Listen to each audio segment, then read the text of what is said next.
गुरु जी की साजी नवाजी, गुरु रूप गुरु प्यारी साध संगत जी। वाहिगुरु जी का खालसा, वाहिगुरु जी की फतेह।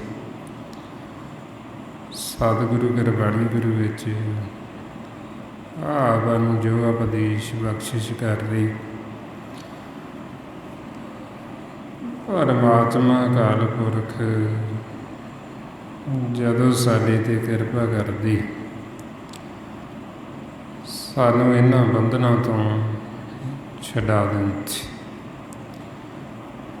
ਬੰਧਨਾਂ ਤੋਂ ਛਡਾ ਕੇ ਸਾਨੂੰ ਆਪਦੇ ਚਰਨਾਂ ਦੇ ਨਾਲ ਜੋੜ ਲੈਂਦੀ। ਨਾਮ ਦੇ ਨਾਲ ਨਾਮ ਦਾ ਆਸਰਾ, ਨਾਮ ਦੀ ਓਟ ਮਨ ਨੂੰ ਦਿੰਦੀ। ਮਾਰੇ ਸੱਚੇ ਪਾਤਸ਼ਾਹ ਫਰਮਾਉਂਦੇ ਆਪਾਂ ਨੂੰ, ਘਰ ਕਿਰਪਾ ਪ੍ਰਭ ਬੰਧਨ ਛੋਟ, ਚਰਨ ਕਮਲ ਕੀ ਦੀਨੀ ਓਟ। ਵੀ ਮਾਲਕ ਨੇ ਕਿਰਪਾ ਕਰਕੇ ਇਹਨਾਂ ਬੰਧਨਾਂ ਤੋਂ ਸਾਡੇ ਮਨ ਦਾ ਛੁਟਕਾਰਾ ਕਰਨ ਵਿੱਚ। ਬੰਧਨ ਕੀ ਨੇ? ਜਿਹੜੇ ਸਾਡੇ ਵਿਚਾਰ ਨੇ, ਇਹ ਵਿਚਾਰ ਬੰਧਨ। ਜਦੋਂ ਸਾਡਾ ਮਨ ਫੁਰਨਿਆਂ ਦੇ ਵਿੱਚ ਹੁੰਦਾ, ਵਿਚਾਰਾਂ ਦੇ ਵਿੱਚ, ਤ੍ਰੈ ਗੁਣਾਂ ਦੇ ਵਿੱਚ, ਇਹ ਬੰਧਨਾਂ ਦੇ ਵਿੱਚ ਵੱਜ ਜਾਂਦਾ। ਬੰਧਨਾਂ ਦੇ ਵਿੱਚ ਜਦੋਂ ਅਸੀਂ ਵੱਜੇ ਹੁੰਦੇ, ਉਦੋਂ ਅਸੀਂ ਦੁਖੀ ਹੁੰਦੇ, ਕਿਉਂਕਿ ਦੁੱਖ ਦਾ ਕਾਰਨ ਹੈ ਸਾਡੇ ਬੰਧਨ। ਜੇ ਅਸੀਂ ਦੁਖੀ ਹਾਂ ਅਤੇ ਇਹਨਾਂ ਬੰਧਨਾਂ ਕਰਕੇ ਦੁਖੀ, ਵਿਚਾਰਾਂ ਕਰਕੇ ਦੁਖੀ। ਅਤੇ ਮਾਲਕ ਦੀ ਜਦੋਂ ਕਿਰਪਾ ਹੁੰਦੀ, ਉਹ ਸਾਨੂੰ ਇਹਨਾਂ ਬੰਧਨਾਂ ਤੋਂ ਮੁਕਤ ਕਰ ਦਿੰਦੀ। ਜਿਵੇਂ ਹੁਣ ਆਪਾਂ ਜਦੋਂ ਸਤ ਸੰਗਤ 'ਚ ਆਉਂਦੇ, ਜਿੱਥੇ ਸੱਚ ਦੇ ਨਾਮ ਦੀ ਵਡਿਆਈ ਹੁੰਦੀ ਹੈ, ਐਸੀ ਸਤ ਸੰਗਤ ਦੇ ਵਿੱਚ ਮਾਲਕ ਆਪ ਹਾਜ਼ਰ ਹੁੰਦਾ। ਜਦੋਂ ਅਸੀਂ ਸਤਸੰਗ 'ਚ ਆ ਜਾਂਦੇ, ਉਹ ਸਾਨੂੰ ਮੁਕਤ ਕਰ ਦਿੰਦੇ, ਇਹਨਾਂ ਬੰਧਨਾਂ ਤੋਂ ਸਾਡਾ ਛੁਟਕਾਰਾ ਕਰ ਦਿੰਦੇ। ਸਾਨੂੰ ਇਹ ਭਵ ਸਾਗਰ ਤੋਂ ਪਾਰ ਲੰਘਾ ਦਿੰਦੇ, ਵਿਚਾਰਾਂ ਦਾ ਹੀ ਭਵ ਸਾਗਰ, ਵਿਚਾਰਾਂ ਤੋਂ ਰਹਿਤ ਕਰ ਦਿੰਦੇ। ਇਹ ਸਤ ਸੰਗਤ ਦੀ ਵਡਿਆਈ ਹੈ। ਮਾਰੇ ਫਰਮਾਉਂਦੇ ਮੁਕਤ ਭਈ ਕਰ ਸਾਧ ਸੰਗਤ, ਤਿਨ ਕੇ ਔਗਣ ਸਭ ਭਰ ਹਰਿਆ, ਤਿਨ ਕੋ ਦੇਖ ਭਈ ਹੈ ਕਿਰਪਾਲਾ, ਤਿਨ ਭਵ ਸਾਗਰ ਤਰਿਆ। ਜਦੋਂ ਅਸੀਂ ਸਤਸੰਗ 'ਚ ਆ ਜਾਂਦੇ, ਉਹ ਸਾਨੂੰ ਇੱਕ ਵਾਰ ਤਾਂ ਮੁਕਤ ਕਰ ਦਿੰਦੇ, ਪਰ ਅਸੀਂ ਆਦੀ ਹੋ ਗਏ ਹਾਂ ਬੰਧਨਾਂ ਦੇ ਵਿੱਚ ਵੱਜਣ ਦੇ। ਅਸੀਂ ਬਾਹਰ ਜਾ ਕੇ ਫਿਰ ਇਹਨਾਂ ਬੰਧਨਾਂ 'ਚ ਵੱਜ ਜਾਂਦੇ ਹਾਂ, ਆਪ ਉਹਦੀ ਅਸੀਂ ਬੰਨ੍ਹ ਲੈਂਦੇ ਆਪਦੇ ਆਪ ਨੂੰ। ਫਿਰ ਇਸ ਵਾਸਤੇ ਫਿਰ ਸਾਡੇ ਮਨ ਨੂੰ ਗਿਆਨ ਦਿੱਤਾ ਜਾਂਦਾ, ਨਾਲ ਨਾਲ ਇਹਨੂੰ ਸੋਝੀ ਦਿੱਤੀ ਜਾਂਦੀ ਵੀ ਤਾਂ ਕਿ ਇਹਨੂੰ ਸਮਝ ਲੱਗ ਜੇ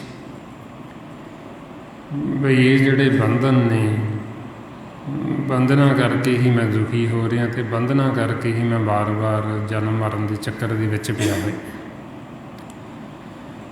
ਇਹ ਸਾਨੂੰ ਬੰਧਨ ਹੀ ਫਿਰ ਵਾਪਸ ਮੋੜ ਲਿਆਉਂਦੇ ਸੰਸਾਰ ਦੇ ਵਿੱਚ। ਜਿਵੇਂ ਹੁਣ ਇਹ ਵਿਚਾਰ ਬੰਧਨ, ਇਹ ਬੰਧਨਾਂ ਦੀ ਖਿੱਚ, ਇਹ ਬੰਧਨ ਸਾਨੂੰ ਥੱਲੇ ਨੂੰ ਖਿੱਚਦੇ, ਉੱਪਰ ਨਹੀਂ ਜਾਣ ਦਿੰਦੇ ਆਪਦੇ ਘਰ। ਇਹ ਸਾਨੂੰ ਥੱਲੇ ਨੂੰ ਫਿਰ ਖਿੱਚ ਲਿਆਉਂਦੇ ਵਾਪਸ ਤਰਲੋਕੀ 'ਚ। ਜਿਵੇਂ ਹੁਣ ਇਹ ਧਰਤੀ ਹੈ, ਧਰਤੀ ਦੀ ਖਿੱਚ ਆਵਾ, ਕੋਈ ਚੀਜ਼ ਤਾਂ ਨੂੰ ਸੁੱਟੀਏ ਆਪਦੇ ਵੱਲ ਨੂੰ ਖਿੱਚ ਲੈਂਦੀ ਥੱਲੇ ਨੂੰ। ਇਸੇ ਤਰ੍ਹਾਂ ਹੀ ਇਹ ਵਿਚਾਰਾਂ ਦੀ ਖਿੱਚ, ਇਹ ਬੰਧਨ ਜਿਹੜੇ ਵਿਚਾਰ, ਇਹ ਸਾਨੂੰ ਖਿੱਚ ਕੇ ਫਿਰ ਥੱਲੇ ਲੈ ਆਉਂਦੇ, ਫਿਰ ਸਾਨੂੰ ਵਾਪਸ ਜੂਨਾਂ 'ਚ ਲੈ ਆਉਂਦੇ। ਆਈਆਂ ਫਿਰ ਆਵਾਂ ਨੂੰ ਸਮਝਾਉਂਦੇ ਵੀ ਇਹਨਾਂ ਬੰਧਨਾਂ ਤੋਂ ਯਾਦ ਹੋਣ ਵਾਸਤੇ ਫਿਰ ਇਹ ਬ੍ਰਹਮ ਦਾ ਗਿਆਨ ਹੈ ਜੋ ਸਤਿਗੁਰੂ ਆਪਾਂ ਨੂੰ ਬਖਸ਼ਿਸ਼ ਕਰਦੀ। ਫਿਰ ਆਵਾਂ ਨੂੰ ਸਮਝਾਉਂਦੇ ਵੀ ਜਿਨ੍ਹਾਂ ਦੇ ਨਾਲ ਅਸੀਂ ਬੰਧਨਾਂ ਦੇ ਵਿੱਚ ਵੱਜੇ, ਇਹ ਅਸੀਂ ਪਿਛਲੇ ਪੂਰਬਲੇ ਜਨਮਾਂ ਦੇ ਸੰਜੋਗੀ ਇਕੱਠੇ ਹੋਏ। ਜੇ ਤੁਸੀਂ ਆਖੋ ਇਹਨਾਂ 'ਚੋਂ ਤੁਹਾਡਾ ਕੋਈ ਅੱਗੇ ਸਾਥ ਦੇਗਾ, ਸਾਥ ਨਹੀਂ ਕਿਸੇ ਨੇ ਦੇਣਾ। ਜੇ ਅਸੀਂ ਇਹਨਾਂ ਬੰਧਨਾਂ 'ਚ ਵੱਜ ਗਏ, ਅਸੀਂ ਵਾਪਸ ਫਿਰ ਮੁੜ ਆਉਣਾ ਜੂਨਾਂ ਦੇ ਵਿੱਚ। ਇਸ ਲਈ ਫਿਰ ਸਾਨੂੰ ਸਮਝਾਉਂਦੇ ਮਾਤਾ ਪਿਤਾ, ਭੈਣ ਭਰਾ, ਧੀਆਂ ਪੁੱਤਰ, ਸੰਗੀ ਸਾਥੀ, ਦੋਸਤ ਮਿੱਤਰ, ਇਹ ਸਭ ਅਸੀਂ ਪਿਛਲੇ ਜਨਮਾਂ ਦੇ ਸੰਜੋਗੀ। ਮਾਰੇ ਫਰਮਾਉਂਦੇ ਮਾਤ ਪਿਤਾ ਸੁਤ ਬੰਧਵ ਇਸ਼ਟ ਮੀਤ ਔਰ ਭਾਈ, ਪੂਰਬ ਜਨਮ ਕੇ ਮਿਲੇ ਸੰਜੋਗੀ, ਅੰਤੇ ਕੋ ਨਾ ਸਹਾਈ। ਵੀ ਇਹ ਤਾਂ ਸਿਰਫ ਸਾਡਾ ਸੰਜੋਗ ਹੈ। ਜੇ ਅਸੀਂ ਬੰਧਨਾਂ 'ਚ ਵੱਜ ਗਏ ਅਤੇ ਅਸੀਂ ਫਿਰ ਵਾਪਸ ਮੁੜ ਆਉਣਾ, ਕਿਉਂਕਿ ਇਹਨਾਂ 'ਚੋਂ ਸਾਡੇ ਨਾਲ ਕਿਸੇ ਨੇ ਸਹਾਈ ਨਹੀਂ ਹੋਣਾ। ਇਸ ਵਾਸਤੇ ਫਿਰ ਇਹ ਸਾਡੇ ਮਨ ਦੇ ਬੰਧਨ ਬਣ ਗਏ। ਕੀ ਬਣ ਗਏ? ਮਹਾਰਾਜ ਕਹਿੰਦੇ ਬੰਧਨ ਮਾਤ ਪਿਤਾ ਸੁਤ ਬਨੀਤਾ, ਮਾਤਾ ਪਿਤਾ, ਪਰਿਵਾਰ, ਬੱਚੀ, ਧੀਆਂ ਪੁੱਤਰ, ਇਹ ਸਭ ਸਾਡੇ ਮਨ ਦੇ ਬੰਧਨ ਬਣ ਗਏ। ਔਰ ਅਸੀਂ ਇਹਨਾਂ ਬੰਧਨਾਂ ਦੇ ਵਿੱਚ ਪਏ ਹੋਏ ਦੁਖੀ ਹੁੰਦੇ। ਇਹ ਬੰਧਨ ਸਾਨੂੰ ਦੁੱਖ ਦਿੰਦੇ। ਬੰਧਨ ਕੀ ਨੇ? ਵਿਚਾਰ। ਵਿਚਾਰਾਂ 'ਚ ਅਸੀਂ ਇੱਕ ਦੂਸਰੇ ਨਾਲ ਇਹ ਵੱਜੇ ਹੋਏ। ਅਤੇ ਮਹਾਰਾਜ ਕਹਿੰਦੇ ਵੀ ਤੁਸੀਂ ਇਹਨਾਂ ਬੰਧਨਾਂ ਨੂੰ ਛੱਡ ਦਿਓ। ਜੇ ਤੁਸੀਂ ਦੁਖੀ ਹੋ ਅਤੇ ਤੁਸੀਂ ਇਹਨਾਂ ਬੰਧਨਾਂ ਤੋਂ ਆਜ਼ਾਦ ਹੋ ਜਾਓ, ਇਹਨਾਂ ਬੰਧਨਾਂ ਨੂੰ ਛੱਡ ਦਿਓ। ਹੁਣ ਮਨ ਭਰਮ 'ਚ ਪਿਆ ਹੋਇਆ, ਇਹ ਬੰਧਨਾਂ ਨੂੰ ਛੱਡਣਾ ਵੀ ਨਹੀਂ ਚਾਹੁੰਦਾ, ਦੁਖੀ ਵੀ ਹੋਈ ਜਾ ਰਹੀ ਹੈ ਅਤੇ ਫਿਰ ਵੀ ਛੱਡਦਾ ਨਹੀਂ। ਜਿਵੇਂ ਮਾਰੇ ਹੀ ਮਿਸਾਲ ਦਿੰਦੇ ਵੀ ਉਹ ਬਾਂਦਰ ਦੀ ਮਰਕਟ ਦੀ, ਬਈ ਉਹ ਦੁਖੀ ਵੀ ਹੋ ਰਹੀ ਹੈ, ਚੀਕਾਂ ਵੀ ਮਾਰ ਰਹੀ ਹੈ। ਜਦੋਂ ਉਹਨੇ ਹੱਥ ਕੁੱਜੀ 'ਚ ਪਾਏ ਅਤੇ ਲਾਲਚ 'ਚ ਪਿਆ ਹੋਇਆ, ਹੁਣ ਮੁੱਠੀ ਖੋਲ੍ਹਣਾ ਵੀ ਨਹੀਂ ਚਾਹੁੰਦਾ, ਛੱਡਣਾ ਵੀ ਨਹੀਂ ਚਾਹੁੰਦਾ। ਨਿਕਲ ਸਕਦਾ ਹੈ ਜੇ ਉਹ ਮੁੱਠੀ ਖੋਲ੍ਹ ਦੇਵੇ ਤਾਂ। ਹੁਣ ਮੁੱਠੀ ਛੱਡਦਾ ਨਹੀਂ ਅਤੇ ਇੰਨੇ ਸਮੇਂ ਨੂੰ ਸ਼ਿਕਾਰੀ ਫੜ ਲੈਂਦਾ, ਇਹਨੂੰ ਘਰ ਘਰ ਨਚਾਉਂਦਾ। ਉਹੀਓ ਹਾਲਤ ਹੁਣ ਇਹ ਸਾਡੇ ਮਨ ਦੀ ਬਣੀ ਪਈ ਬਾਂਦਰ ਵਾਲੀ। ਹੁਣ ਇਹ ਚੀਕਾਂ ਵੀ ਮਾਰੀ ਜਾਂਦਾ, ਕਿਸੇ ਨੂੰ ਪੁੱਛ ਲਓ, ਹਰ ਇੱਕ ਜੀਵ ਦੁਖੀ ਹੈ, ਦੁੱਖਾਂ ਦੀਆਂ ਪੰਡਾਂ ਖੋਲ੍ਹਦਾ, ਦੁੱਖ ਸੁੱਟਦਾ ਅੰਦਰੋਂ ਬਾਹਰ ਕੱਢ ਕੱਢ। ਹੁਣ ਮਹਾਰਾਜ ਕਹਿੰਦੇ ਵੀ ਦੁੱਖ ਦਾ ਕਾਰਨ ਹੈ ਤੁਹਾਡੇ ਬੰਧਨ, ਤੁਸੀਂ ਬੰਧਨਾਂ 'ਚ ਬੱਝੇ ਹੋ, ਤੁਸੀਂ ਤਾਂ ਦੁਖੀ ਹੋ। ਤੁਸੀਂ ਇਹਨਾਂ ਬੰਧਨਾਂ ਤੋਂ ਆਜ਼ਾਦ ਹੋ ਜਾਓ, ਤੁਸੀਂ ਬੰਧਨਾਂ ਨੂੰ ਛੱਡ ਦਿਓ। ਪਰ ਮਨ ਛੱਡਣਾ ਵੀ ਨਹੀਂ ਚਾਹੁੰਦਾ, ਦੁਖੀ ਵੀ ਹੋਈ ਜਾ ਰਿਹਾ, ਚੀਕਾਂ ਵੀ ਮਾਰੀ ਜਾ ਰਹੇ ਅਤੇ ਛੱਡਦਾ ਨਹੀਂ। ਇੰਨੇ ਨੂੰ ਫਿਰ ਬੰਧਨਾਂ 'ਚ ਹੀ ਪਏ ਦੇ ਆ, ਇਹਦਾ ਸਮਾਂ ਖਤਮ ਹੋ ਜਾਂਦਾ। ਫਿਰ ਉਹ ਸ਼ਿਕਾਰੀ ਕਾਲ ਇਹਨੂੰ ਆ ਕੇ ਫੜ ਲੈਂਦਾ। ਫਿਰ ਜਦੋਂ ਉਹ ਫੜਦਾ ਹੈ, ਫਿਰ ਘਰ ਘਰ ਨਚਾਉਂਦਾ, ਫਿਰ 84 ਲੱਖ ਜੂਨ ਦੇ ਵਿੱਚ ਗੇੜਾ ਕਢਾਉਂਦਾ। ਤਾਂ ਕਰਕੇ ਫਿਰ ਮਹਾਰਾਜ ਮਨ ਨੂੰ ਸਮਝਾਉਂਦੇ ਬਈ ਜੋ ਹੁਣ ਇਹਨਾਂ ਬੰਧਨਾਂ ਤੋਂ ਆਜ਼ਾਦ ਹੋ ਸਕਦਾ, ਹੁਣ ਤੂੰ ਇਹਨਾਂ ਬੰਧਨਾਂ ਨੂੰ ਛੱਡ ਸਕਦਾ। ਪਰ ਉਹਦੇ ਵਾਸਤੇ ਸਾਨੂੰ ਗੁਰੂ ਦੀ ਸਿੱਖਿਆ ਲੈਣੀ ਪੈਂਦੀ, ਗੁਰੂ ਦੀ ਮੱਤ ਲੈਣੀ ਪੈਂਦੀ, ਅਤੇ ਗੁਰੂ ਦੀ ਮੱਤ ਲੈਣੀ ਨਹੀਂ ਚਾਹੁੰਦਾ। ਆਪਣੀ ਮੱਤ ਦੁਆਰਾ ਬੰਧਨਾਂ ਦੇ ਵਿੱਚ ਪਿਆ ਹੋਇਆ, ਇਹ ਬੰਧਨਾਂ ਦੇ ਵਿੱਚੋਂ ਸੁੱਖ ਭਾਲਦਾ। ਇਹ ਸਮਝਦਾ ਵੀ ਇਹਨਾਂ ਬੰਧਨਾਂ 'ਚ ਪਿਆ ਹੋਇਆ ਮੈਂ ਮਾਇਆ ਦੇ ਵਿੱਚ ਸੁਖੀ ਹੋ ਜਾਵਾਂ, ਅਤੇ ਇਹਨੂੰ ਬਹੁਤ ਵੱਡਾ ਭਰਮ ਹੈ।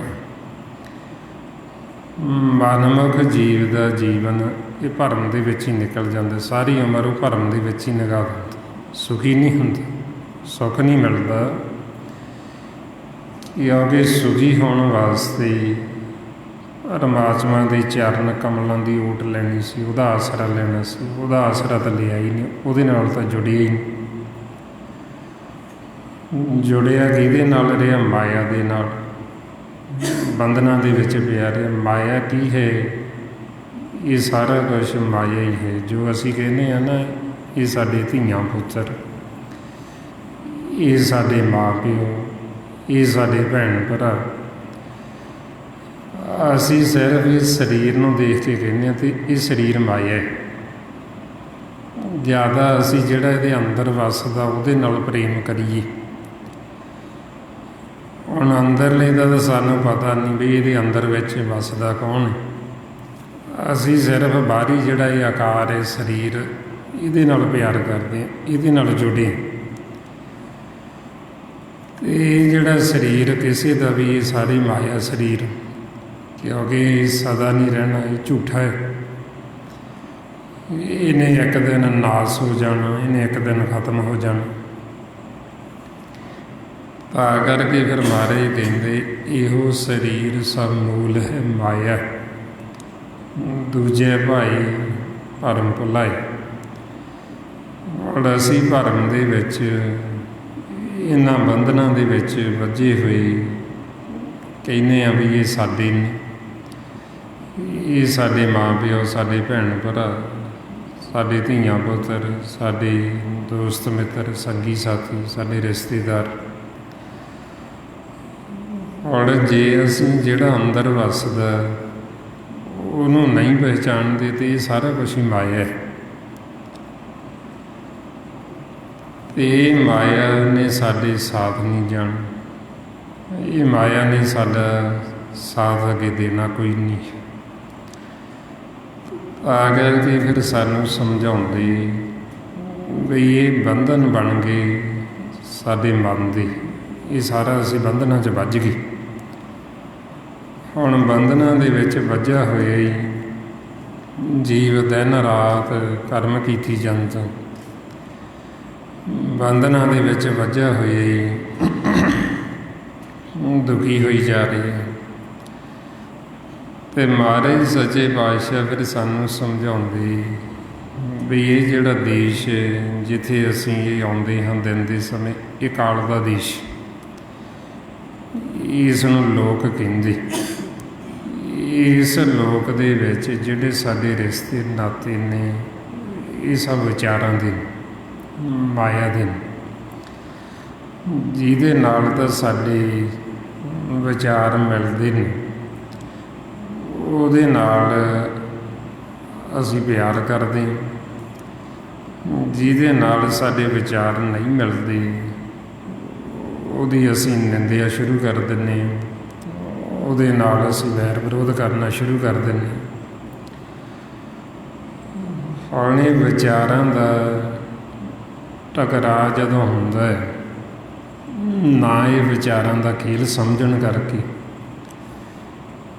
ਫਿਰ ਆਪਸ ਵਿੱਚ ਅਸੀਂ ਇੱਕ ਦੂਸਰੇ ਨਾਲ ਲੜਦੇ ਹਾਂ। ਜਿਹੜੇ ਭਰਾ ਉਹ ਆਪਸ ਵਿੱਚ ਲੜ ਪੈਂਦੇ, ਪਿਓ ਪੁੱਤਰ ਉਹ ਲੜ ਪੈਂਦੇ, ਔਰਤ ਮਰਦ ਉਹ ਲੜਦੇ ਆਪਸ ਵਿੱਚ, ਦੋਸਤ ਮਿੱਤਰ ਉਹ ਲੜ ਪੈਂਦੇ। ਹੌਲੀ ਕਿਉਂ ਲੜਦੇ? ਕਿਉਂਕਿ ਮਹਾਰਾਜ ਕਹਿੰਦੇ ਇਹਨਾਂ ਨੇ ਖੇਲ ਨੂੰ ਸਮਝਿਆ, ਨਾ ਸਮਝਣ ਕਰਕੇ ਇੱਕ ਦੂਸਰੇ ਨਾਲ ਝਗੜਦੇ, ਫਿਰ ਇੱਕ ਦੂਸਰੇ ਨਾਲ ਵੈਰ ਵਿਰੋਧ ਕਰਦੇ। ਮਹਾਰਾਜ ਕਹਿੰਦੇ ਬਿਨ ਬੂਝੇ ਝਗੜਤ ਜਗ ਕੱਚ, ਵੀ ਨਾ ਖੇਲ ਨੂੰ ਬੁੱਝਣ ਕਰਕੇ, ਨਾ ਸਮਝਣ ਕਰਕੇ ਇੱਕ ਦੂਸਰੇ ਨਾਲ ਲੜੀ ਜਾਂਦੇ, ਇੱਕ ਦੂਸਰੇ ਨੂੰ ਦੋਸ਼ ਦੇਈ ਜਾਂਦੇ ਅਤੇ ਇੱਕ ਦੂਸਰੇ ਨਾਲ ਵੈਰ ਵਿਰੋਧ ਖੜ੍ਹਾ ਕਰ ਲੈਂਦੇ। ਹੁਣ ਮਹਾਰਾਜ ਫਿਰ ਤਾਂਹੀਓ ਸਾਨੂੰ ਸਮਝਾਉਂਦੇ ਵੀ ਇਹ ਤੁਸੀਂ ਸੋਚੋ ਤਾਂ ਸਹੀ ਵੀ ਇਹ ਸਾਡੇ ਰਿਸ਼ਤੇ ਨਾਤੇ ਹੈ ਕਿਹੋ ਜਿਹੇ ਨੇ।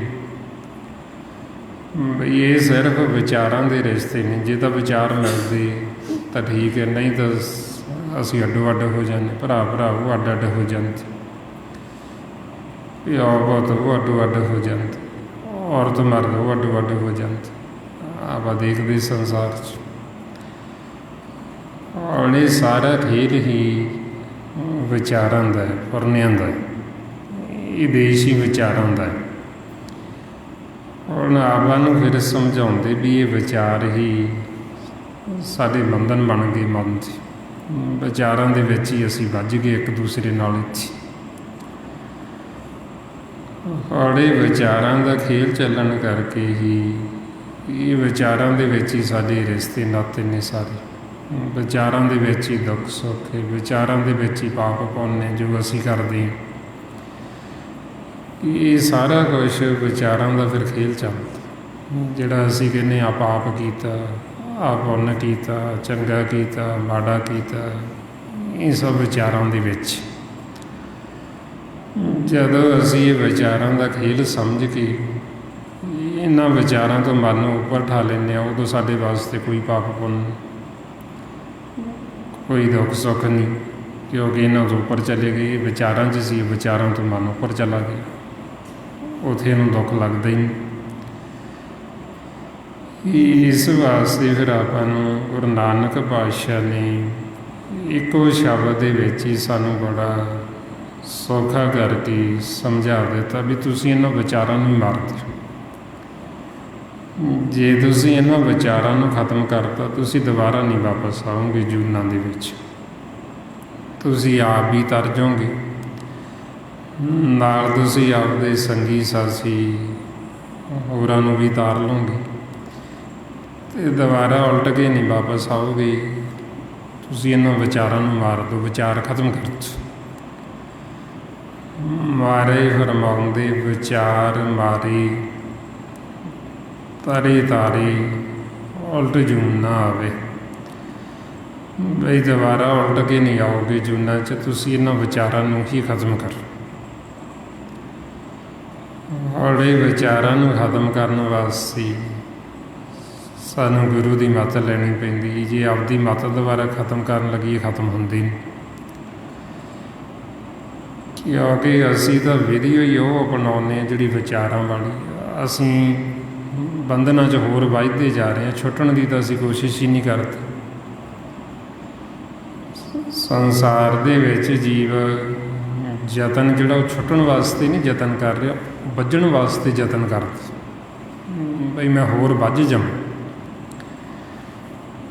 ਇਸ ਲਈ ਮਹਾਰਾਜ ਕਹਿੰਦੇ ਫਸਣ ਦੀ ਵਿਧੀ ਸਭ ਨੂੰ ਆਉਂਦੀ, ਪਰ ਛੁੱਟਣ ਦੀ ਇਹਨਾਂ ਬੰਧਨਾਂ ਤੋਂ ਯਾਦ ਕਿਵੇਂ ਹੋਣਾ ਉਹ ਕੋਈ ਵਿਰਲਾ ਗੁਰਮੁਖ ਜਾਣਦਾ। ਸਤਿਗੁਰ ਕਹਿੰਦੇ ਫਾਸਨ ਕੀ ਵਿਦ ਸਭ ਕੋ ਜਾਣੇ, ਛੂਟਣ ਕੀ ਇੱਕ ਕੋਈ। ਬਈ ਫਸਣ ਦੀ ਤਾਂ ਸਭ ਨੂੰ ਆਉਂਦੀ, ਕਿਉਂਕਿ ਅਸੀਂ ਫਸੇ ਹੋਏ ਹੋਰ ਫਸਦੇ ਜਾ ਰਹੇ ਹਾਂ, ਕਿਉਂਕਿ ਅਸੀਂ ਮੰਗਦੇ ਹੀ ਉਹ ਕੁਛ ਹਾਂ ਜਿਹੜਾ ਫਸਣ ਵਾਲਾ। ਜਦੋਂ ਸਾਡਾ ਮਨ ਭਰਮ 'ਚ ਹੁੰਦਾ, ਇਹਨਾਂ ਵਿਚਾਰਾਂ ਦੇ ਵਿੱਚ ਹੁੰਦਾ, ਸਾਡਾ ਜਿੰਨਾ ਵੀ ਉੱਦਮ ਸੰਸਾਰ ਦੇ ਵਿੱਚ ਇਹ ਸਭ ਫਸਣ ਵਾਸਤੇ।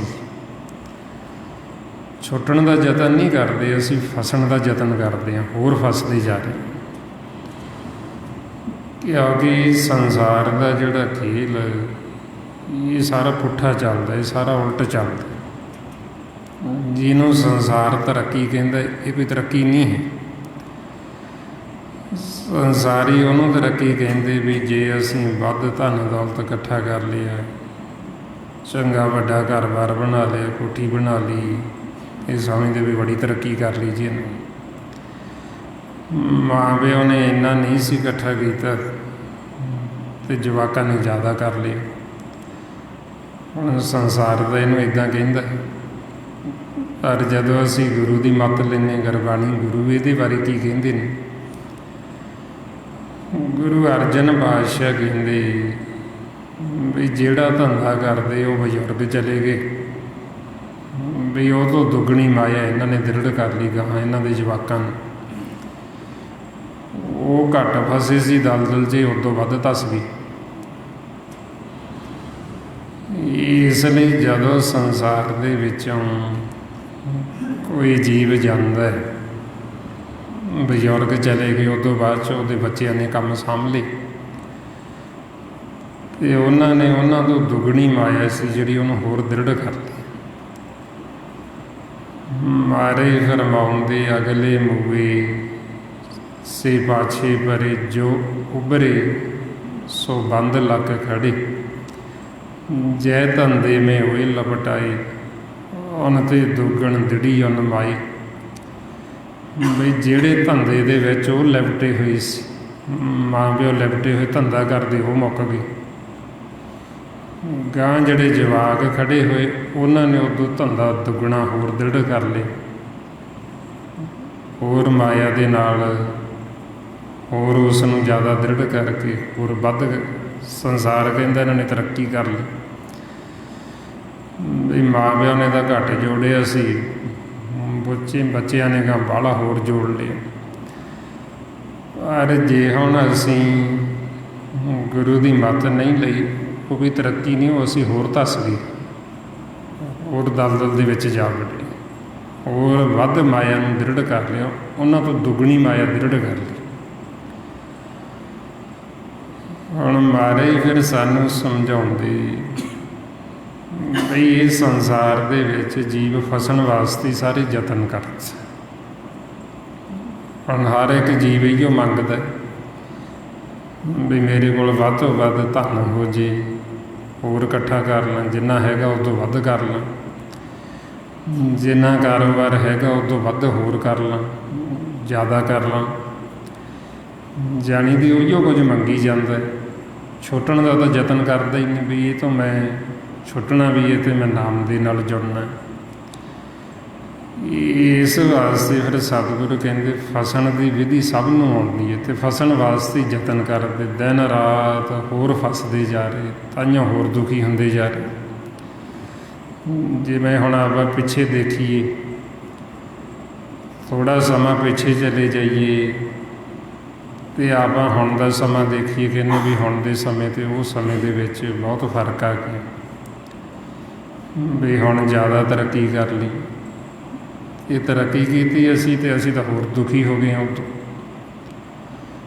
ਬਈ ਪਹਿਲਾਂ ਹਜੇ ਪੁਰਾਣੇ ਬਜ਼ੁਰਗ ਕਹਿੰਦੇ ਵੀ ਉਦੋਂ ਸੁਖੀ ਸੀ ਲੋਕ, ਵੀ ਚਾਹੇ ਉਦੋਂ ਪੈਸਾ ਇੰਨਾ ਨਹੀਂ ਸੀ ਪਰ ਫਿਰ ਵੀ ਸੁਖੀ ਸੀ। ਤੇ ਅਸੀਂ ਕਹਿੰਦੇ ਹੁਣ ਤਰੱਕੀ ਕਰ ਲਈਏ, ਤਰੱਕੀ ਕਰਦੀ ਹੋਈ ਤਾਂ ਹੋਰ ਦੁੱਖ ਪੈਦਾ ਹੋਵੇਗਾ, ਹੋਰ ਦੁਖੀ ਹੋ ਗਏ ਅੱਗੇ ਨਾਲ। ਇਸ ਕਰਕੇ ਫਿਰ ਸਤਿਗੁਰੂ ਸਾਨੂੰ ਸਮਝਾਉਂਦੇ ਵੀ ਜੇ ਅਸੀਂ ਸੁਖੀ ਹੋਣਾ ਤਾਂ ਸਾਨੂੰ ਇਹ ਬ੍ਰਹਮ ਦਾ ਗਿਆਨ ਲੈਣਾ ਪੈਣਾ। ਜੇ ਅਸੀਂ ਗੁਰੂ ਦੀ ਮੱਤ ਲਵਾਂਗੇ, ਜੋ ਸਾਨੂੰ ਸਤਿਗੁਰੂ ਗਿਆਨ ਬਖਸ਼ਿਸ਼ ਕਰੇ ਉਹ ਗਿਆਨ ਪ੍ਰਾਪਤ ਕਰਾਂਗੇ ਤੇ ਅਸੀਂ ਫਿਰ ਸੁਖੀ ਰਹਿ ਸਕਦੇ।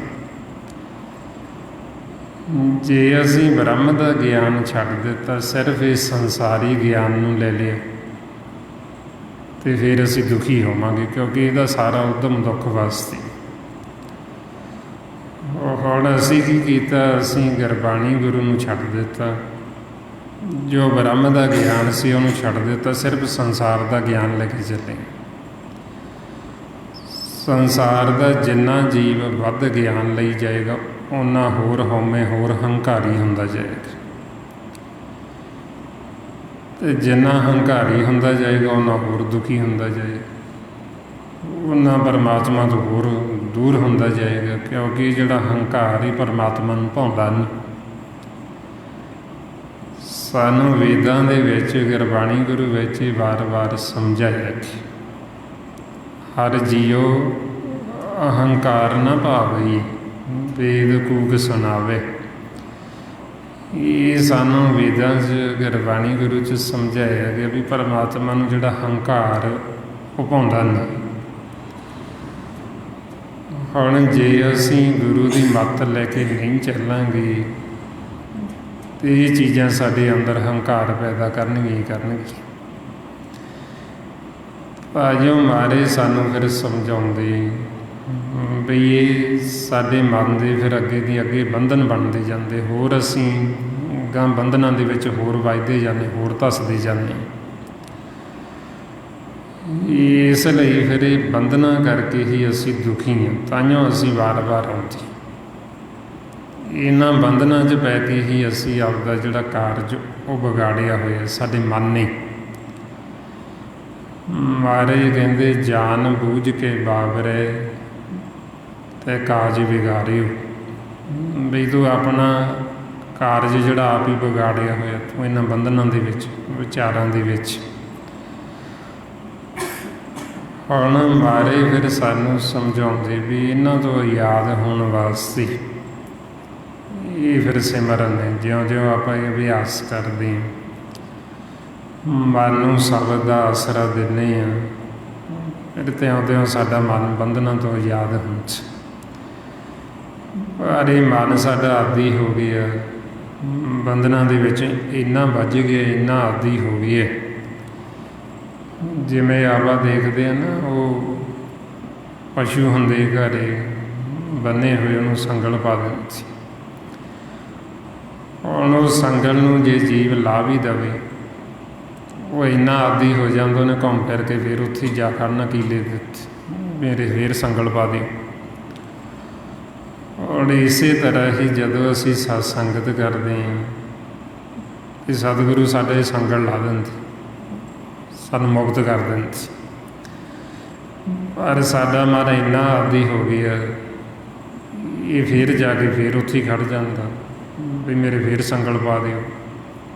ਉਹ ਫਿਰ ਇਹਦੇ ਮਾਇਆ ਫਿਰ ਸੰਗਲ ਪੈ ਜਾਂਦਾ, ਫਿਰ ਇਹਨੂੰ ਬੰਨ੍ਹ ਦਿੰਦੇ, ਕਿਉਂਕਿ ਆਪ ਹੀ ਵੱਜ ਜਾਂਦੇ, ਆਦੀ ਹੋ ਗਿਆ ਬੰਨ੍ਹਣ ਦਾ, ਆਪਦੇ ਆਪ ਨੂੰ ਬਣਾਉਣ ਦਾ। ਜੇ ਹੁਣ ਸਾਡੇ ਮਨ ਨੂੰ ਇਹ ਗੱਲ ਸਮਝ ਲੱਗ ਜੇ ਵੀ ਇਹ ਸੰਸਾਰ ਝੂਠਾ, ਇੱਥੇ ਕੋਈ ਚੀਜ਼ ਸਦਾ ਰਹਿਣ ਵਾਲੀ ਨਹੀਂ, ਜੇ ਇਹਨੂੰ ਮਰਨਾ ਚੇਤੇ ਹੋਵੇ ਵੀ ਮੈਂ ਇੱਥੇ ਆਇਆ, ਮੈਂ ਕਿਹੜਾ ਇੱਥੇ ਸਦਾ ਬੈਠਾ ਰਹਿਣਾ, ਮੈਂ ਇੱਥੋਂ ਵਾਪਸ ਜਾਣਾ, ਫਿਰ ਇਹ ਇੰਨਾ ਨਹੀਂ ਵੱਜਦਾ ਇੱਧਰ, ਫਿਰ ਆਪਦੇ ਆਪ ਨੂੰ ਇੰਨਾ ਨਹੀਂ ਬਣਾਉਂਦਾ ਵੀ ਮੈਂ ਇੱਥੋਂ ਵਾਪਸ ਜਾ ਹੀ ਨਾ ਸਕਾਂ। ਮਹਾਰਾਜ ਕਹਿੰਦੇ ਜੇ ਜਾਣਾ ਮਰ ਜਾਈਏ, ਘੁੰਮ ਨਾ ਆਈਏ, ਝੂਠੀ ਦੁਨੀਆ ਲੱਗ ਨਾ ਆਪ ਬੁਝਾਈਏ। ਬਈ ਜੇ ਮਨ ਗੱਲ ਨੂੰ ਸਮਝ ਲਵੇ ਫਿਰ ਨਹੀਂ ਵੱਜਦਾ, ਫਿਰ ਨਹੀਂ ਬਣਾਉਂਦਾ ਆਪਦੇ, ਪਰ ਇਹਨੂੰ ਮਰਨਾ ਭੁੱਲਿਆ ਹੋਇਆ। ਇਹਨੂੰ ਮਰਨਾ ਚੇਤੇ ਨਹੀਂ ਹੈ। ਇਹ ਸਮਝਦਾ ਹੈ ਬਈ ਸੰਸਾਰ ਦੇ ਵਿੱਚ ਹੋਰ ਜੀਵ ਜਾ ਰਹੇ, ਮੈਂ ਤਾਂ ਠੀਕ ਠਾਕ ਹਾਂ, ਮੈਂ ਤਾਂ ਹਜੇ ਜਾਂਦਾ ਨਹੀਂ, ਮੇਰੇ ਕੋਲ ਤਾਂ ਬਥੇਰਾ ਸਮਾਂ ਪਿਆ, ਮੈਨੂੰ ਕੀ ਹੋਣਾ। ਇਹ ਭਰਮ ਬੜਾ ਵੱਡਾ ਹੈ। ਅਤੇ ਸਤਿਗੁਰੂ ਸਾਨੂੰ ਸਮਝਾਉਂਦੇ ਵੀ ਅਸੀਂ ਇੱਕ ਦਮ ਦੇ ਜੀਵ ਹਾਂ। ਇਹ ਜਿਹੜਾ ਬਿਮਾਰੀਆਂ ਬਮੂਰੀਆਂ ਤਾਂ ਇੱਕ ਬਹਾਨੇ ਬਣਦੇ, ਜਾਣਾ ਤਾਂ ਅਸੀਂ ਹੈਗਾ ਹੀ ਹੈ, ਚਾਹੇ ਸਾਨੂੰ ਕੋਈ ਬਿਮਾਰੀ ਲੱਗੇ ਚਾਹੇ ਨਾ ਲੱਗੇ।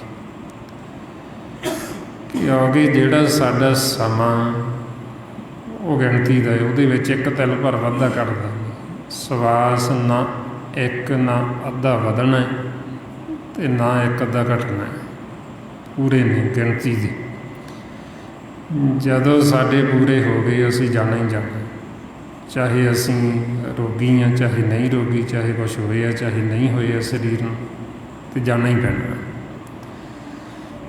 ਇਸ ਲਈ ਮਹਾਰਾਜ ਕਹਿੰਦੇ ਗਣ ਘਾਲੇ ਸਭ ਦਿਵਸ ਸਾਸ, ਨਹਿ ਵੱਢਣ ਘਟਣ ਤਿਲ ਸਾਰ, ਵੀ ਇੱਕ ਤਿਲ ਮਾਤਰ ਵੀ ਵਧਣਾ ਘਟਣਾ ਨਹੀਂ, ਗਿਣਤੀ ਦੇ।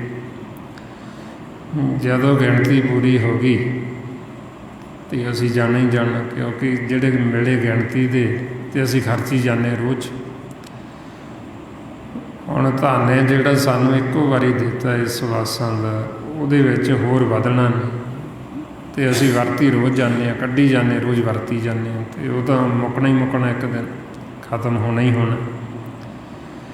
ਅਤੇ ਜਦੋਂ ਖਤਮ ਹੋ ਗਏ ਅਤੇ ਸਾਨੂੰ ਜਾਣਾ ਪੈਣਾ, ਅਸੀਂ ਇੱਥੇ ਰਹਿ ਨਹੀਂ ਸਕਦੇ। ਹੁਣ ਜੇ ਅਸੀਂ ਬੰਧਨਾਂ 'ਚ ਬੱਝੇ ਹੋਏ ਹਾਂ, ਉੱਧਰੋਂ ਸਮਾਂ ਖਤਮ ਹੋ ਗਿਆ, ਉੱਧਰੋਂ ਬੰਧਨ, ਅਤੇ ਬੰਧਨ ਸਾਨੂੰ ਫੇਰ ਮੋੜ ਲਿਆਉਂਦੇ ਵਿਚਾਰ। ਅਸੀਂ ਇੱਧਰ ਵਿਚਾਰਾਂ 'ਚ ਬੱਝੇ ਹੋਏ ਫਿਰ ਵਾਪਸ ਆ ਜਾਂਦੇ, ਕਿਉਂਕਿ ਧਿਆਨ ਦਾ ਖੇਲ। ਜਿੱਧਰ ਨੂੰ ਸਾਡਾ ਧਿਆਨ ਹੋਇਆ ਅੰਤ ਸਮੇਂ, ਸਾਨੂੰ ਉਸੇ ਮੁਤਾਬਕ ਹੀ ਆਕਾਰ ਅੱਗੇ ਦੇ ਦਿੰਦੇ। ਤਾਂਹੀਓ ਸਾਨੂੰ ਫਿਰ ਭਗਤਾਂ ਨੇ ਉਦਾਹਰਨਾਂ ਦੇ ਦੇ ਕੇ ਸਮਝਾਏ।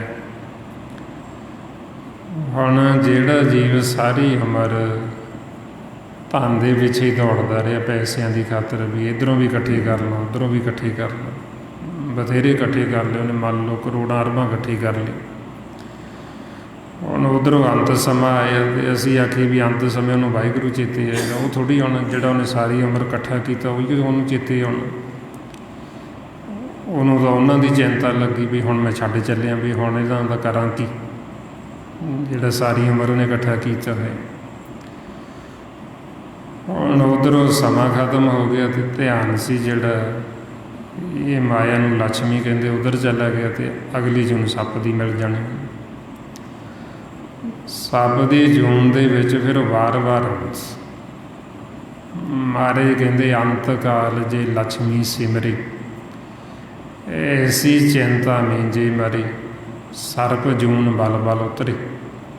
ਕਿਉਂਕਿ ਚਿੰਤਾ ਤਾਂ ਹੋਣੀ ਹੋਣੀ, ਜਿਹੜੀ ਚੀਜ਼ ਅਸੀਂ ਇਕੱਠੀ ਕਰਦੇ ਉਹਦੀ ਚਿੰਤਾ ਤਾਂ ਹੋਏਗੀ ਹੋਈ। ਹੁਣ ਸਾਰੀ ਉਮਰ ਉਹ ਇਕੱਠੀ ਕਰਦਾ ਰਿਹਾ ਅਤੇ ਉੱਧਰੋਂ ਹੁਣ ਸਮਾਂ ਖਤਮ ਹੋਣ ਲੱਗੇ ਅਤੇ ਉਹ ਚਿੰਤਾ ਹੁੰਦੀ ਉਹਨੂੰ। ਇਸ ਵਾਸਤੇ ਮਹਾਰਾਜ ਕਹਿੰਦੇ ਅਗਲੀ ਜੂਨ ਸੱਪ ਦੀ ਜੀ ਜਾ ਵੜ। ਜੇ ਹੁਣ ਸਾਰੀ ਉਮਰ ਲੱਗਾ ਰਿਹਾ ਘਰ-ਬਾਰ ਬਣਾਉਣ ਅਤੇ ਅੰਦਰ ਸਮਾਂ ਆਇਆ ਅਤੇ ਧਿਆਨ ਸੀ ਜਿਹੜਾ ਮੰਦਰ ਵੱਲ, ਘਰ ਨੂੰ ਮੰਦਰ ਕਹਿੰਦੇ, ਉੱਧਰ ਚਲਾ ਗਿਆ ਅਤੇ ਅਗਲੀ ਜੂਨ ਪ੍ਰੇਤ ਦੀ ਮਿਲ ਜਾਂਦੀ, ਵਾਰ-ਵਾਰ ਪ੍ਰੇਤ ਦੀ ਜੂਨ 'ਚ ਆਉਂਦੀ। ਸਤਿਗੁਰੂ ਕਹਿੰਦੇ ਅੰਤ ਕਾਲ ਜੇ ਮੰਦਰ ਸਿਮਰੀ, ਐਸੀ ਚਿੰਤਾ ਮੀਂਜੇ ਮਰੀ, ਪ੍ਰੇਤ ਜੂਨ ਬਲ ਬਲ ਉਤਰੇ, ਵਾਰ-ਵਾਰ ਪ੍ਰੇਤ ਦੀ ਜੂਨ 'ਚ ਆਏ। ਜੇ ਧਿਆਨ ਬੱਚਿਆਂ 'ਚ ਚਲਾ ਗਿਆ ਵੀ ਸਾਨੂੰ ਬੜਾ ਫਿਕਰ ਹੈ, ਸਾਨੂੰ ਬੜੀ ਚਿੰਤਾ ਰਹਿੰਦੀ ਬੱਚਿਆਂ 'ਚ, ਉੱਧਰੋਂ ਸਮਾਂ ਖਤਮ ਹੋ ਗਿਆ ਅਤੇ ਉੱਧਰੋਂ ਬੱਚਿਆਂ ਦੀ ਚਿੰਤਾ ਸਤਾ ਰਹੀ ਵੀ ਇਹਨਾਂ ਦਾ ਕੀ ਬਣੂ, ਸਾਡੇ ਬਿਨਾਂ ਇਹਨਾਂ ਦਾ ਹੈ ਕੌਣ, ਜਿਵੇਂ ਅਸੀਂ ਖੁਦ ਕਰਤੇ ਹੁੰਦੇ।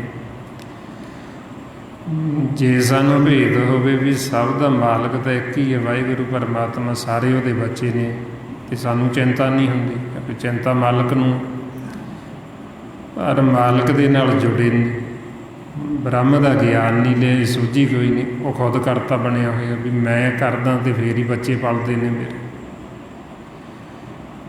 ਅਤੇ ਉੱਧਰੋਂ ਅੰਤ ਸਮਾਂ ਅਤੇ ਉੱਧਰੋਂ ਧਿਆਨ ਬੱਚਿਆਂ 'ਚ ਵੀ ਇਹਨਾਂ ਦਾ ਕੀ ਬਣੂ, ਤੇ ਉਹਦੀ ਚਿੰਤਾ ਉਹਨੂੰ ਕਿੱਥੇ ਲੈ ਜਾਏਗੀ? ਸੂਰ ਦੀ ਜੂਨ ਦੇ ਵਿੱਚ ਬੱਚੇ ਸੂਰ ਦੇ ਜ਼ਿਆਦਾ ਹੁੰਦੇ ਵੀ ਬੱਚੇ ਖਿਡਾਈ ਚੱਲੋ, ਨਾਲੇ ਗੰਦਗੀ ਖਾਈ ਚੱਲੋ ਤੇ ਨਾਲੇ ਉੱਥੇ ਹੁਣ ਰਹੋ ਬਾਰ-ਬਾਰ ਉਹ ਸੂਰ ਦੀ ਜੂਨ ਚੌਂਚ। ਮਹਾਰਾਜ ਕਹਿੰਦੇ ਅੰਤ ਕਾਲ ਜੇ ਲੜਕੇ ਸਿਮਰੀ, ਐਸੀ ਚਿੰਤਾ में ਜੇ ਮਰੇ ਸ਼ੁਕਰ ਜੂਨ ਵੱਲ ਵੱਲ ਉਤਰੇ। ਬਾਰ-ਬਾਰ ਸੂਰ ਦੀ ਜੂਨ ਚ ਜੇ ਸਾਡਾ ਅੰਤ ਸਮੇਂ ਧਿਆਨ ਇਸਤਰੀ ਵੱਲ ਚਲਾ ਗਿਆ ਤੇ ਅਸੀਂ ਵੇਸ਼ਵਾ ਦੀ ਜੂਨ 'ਚ ਚਲੇ ਜਾਂਦੇ, ਵਾਰ-ਵਾਰ ਉਹ ਜੂਨ ਮਿਲਦੀ। ਅੰਤ ਕਾਲ ਜੇ ਇਸਤਰੀ ਸਿਮਰੇ ਐਸੀ ਚਿੰਤਾ में ਜੇ ਮਰੇ ਵੇਸ਼ਵਾ ਜੂਨ ਵੱਲ ਵੱਲ ਉਤਰੇ।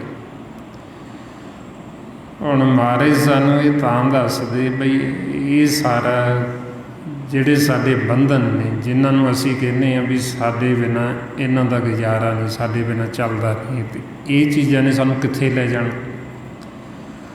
ਸਾਨੂੰ ਇਹਨਾਂ ਜੂਨਾਂ ਦੇ ਵਿੱਚ, ਇਹਨਾਂ ਆਕਾਰਾਂ ਦੇ ਵਿੱਚ। ਤੇ ਜੇ ਅੰਤ ਕਾਲ ਦੇ ਵਿੱਚ ਅਸੀਂ ਪਰਮਾਤਮਾ ਨੂੰ ਸਿਮਰੀਏ ਤੇ ਫਿਰ ਜੀ ਮੁਕਤ ਹੋ ਜਾਂਦੇ। ਮਹਾਰਾਜ ਕਹਿੰਦੇ ਅੰਤ ਕਾਲ ਜੇ ਨਾਰਾਇਣ ਸਿਮਰੇ ਐਸੀ ਚਿੰਤਾ में ਜੇ ਮਰੇ ਬਦਤ ਲੋਚਨ ਤੇ ਨਰ ਮੁਕਤ ਪਿਤੰਬਰ ਵਾਕੀ ਹਿਰਦੇ ਵਸੀ। ਹੁਣ ਅੰਤ ਕਾਲ ਸਿਮਰੇਗਾ ਕੌਣ? ਜਿਹੜਾ ਪਹਿਲਾਂ ਸਿਮਰਨ ਰਿਹਾ ਉਹੀਓ ਅੰਤ ਕਾਲ ਸਿਮਰੇਗਾ, ਕਿਉਂਕਿ ਅੰਤ ਕਾਲ ਸਾਨੂੰ ਦੱਸਿਆ ਵੀ ਪਤਾ ਕੋਈ ਨਹੀਂ ਕਦੋਂ ਆ ਜਾਣਾ।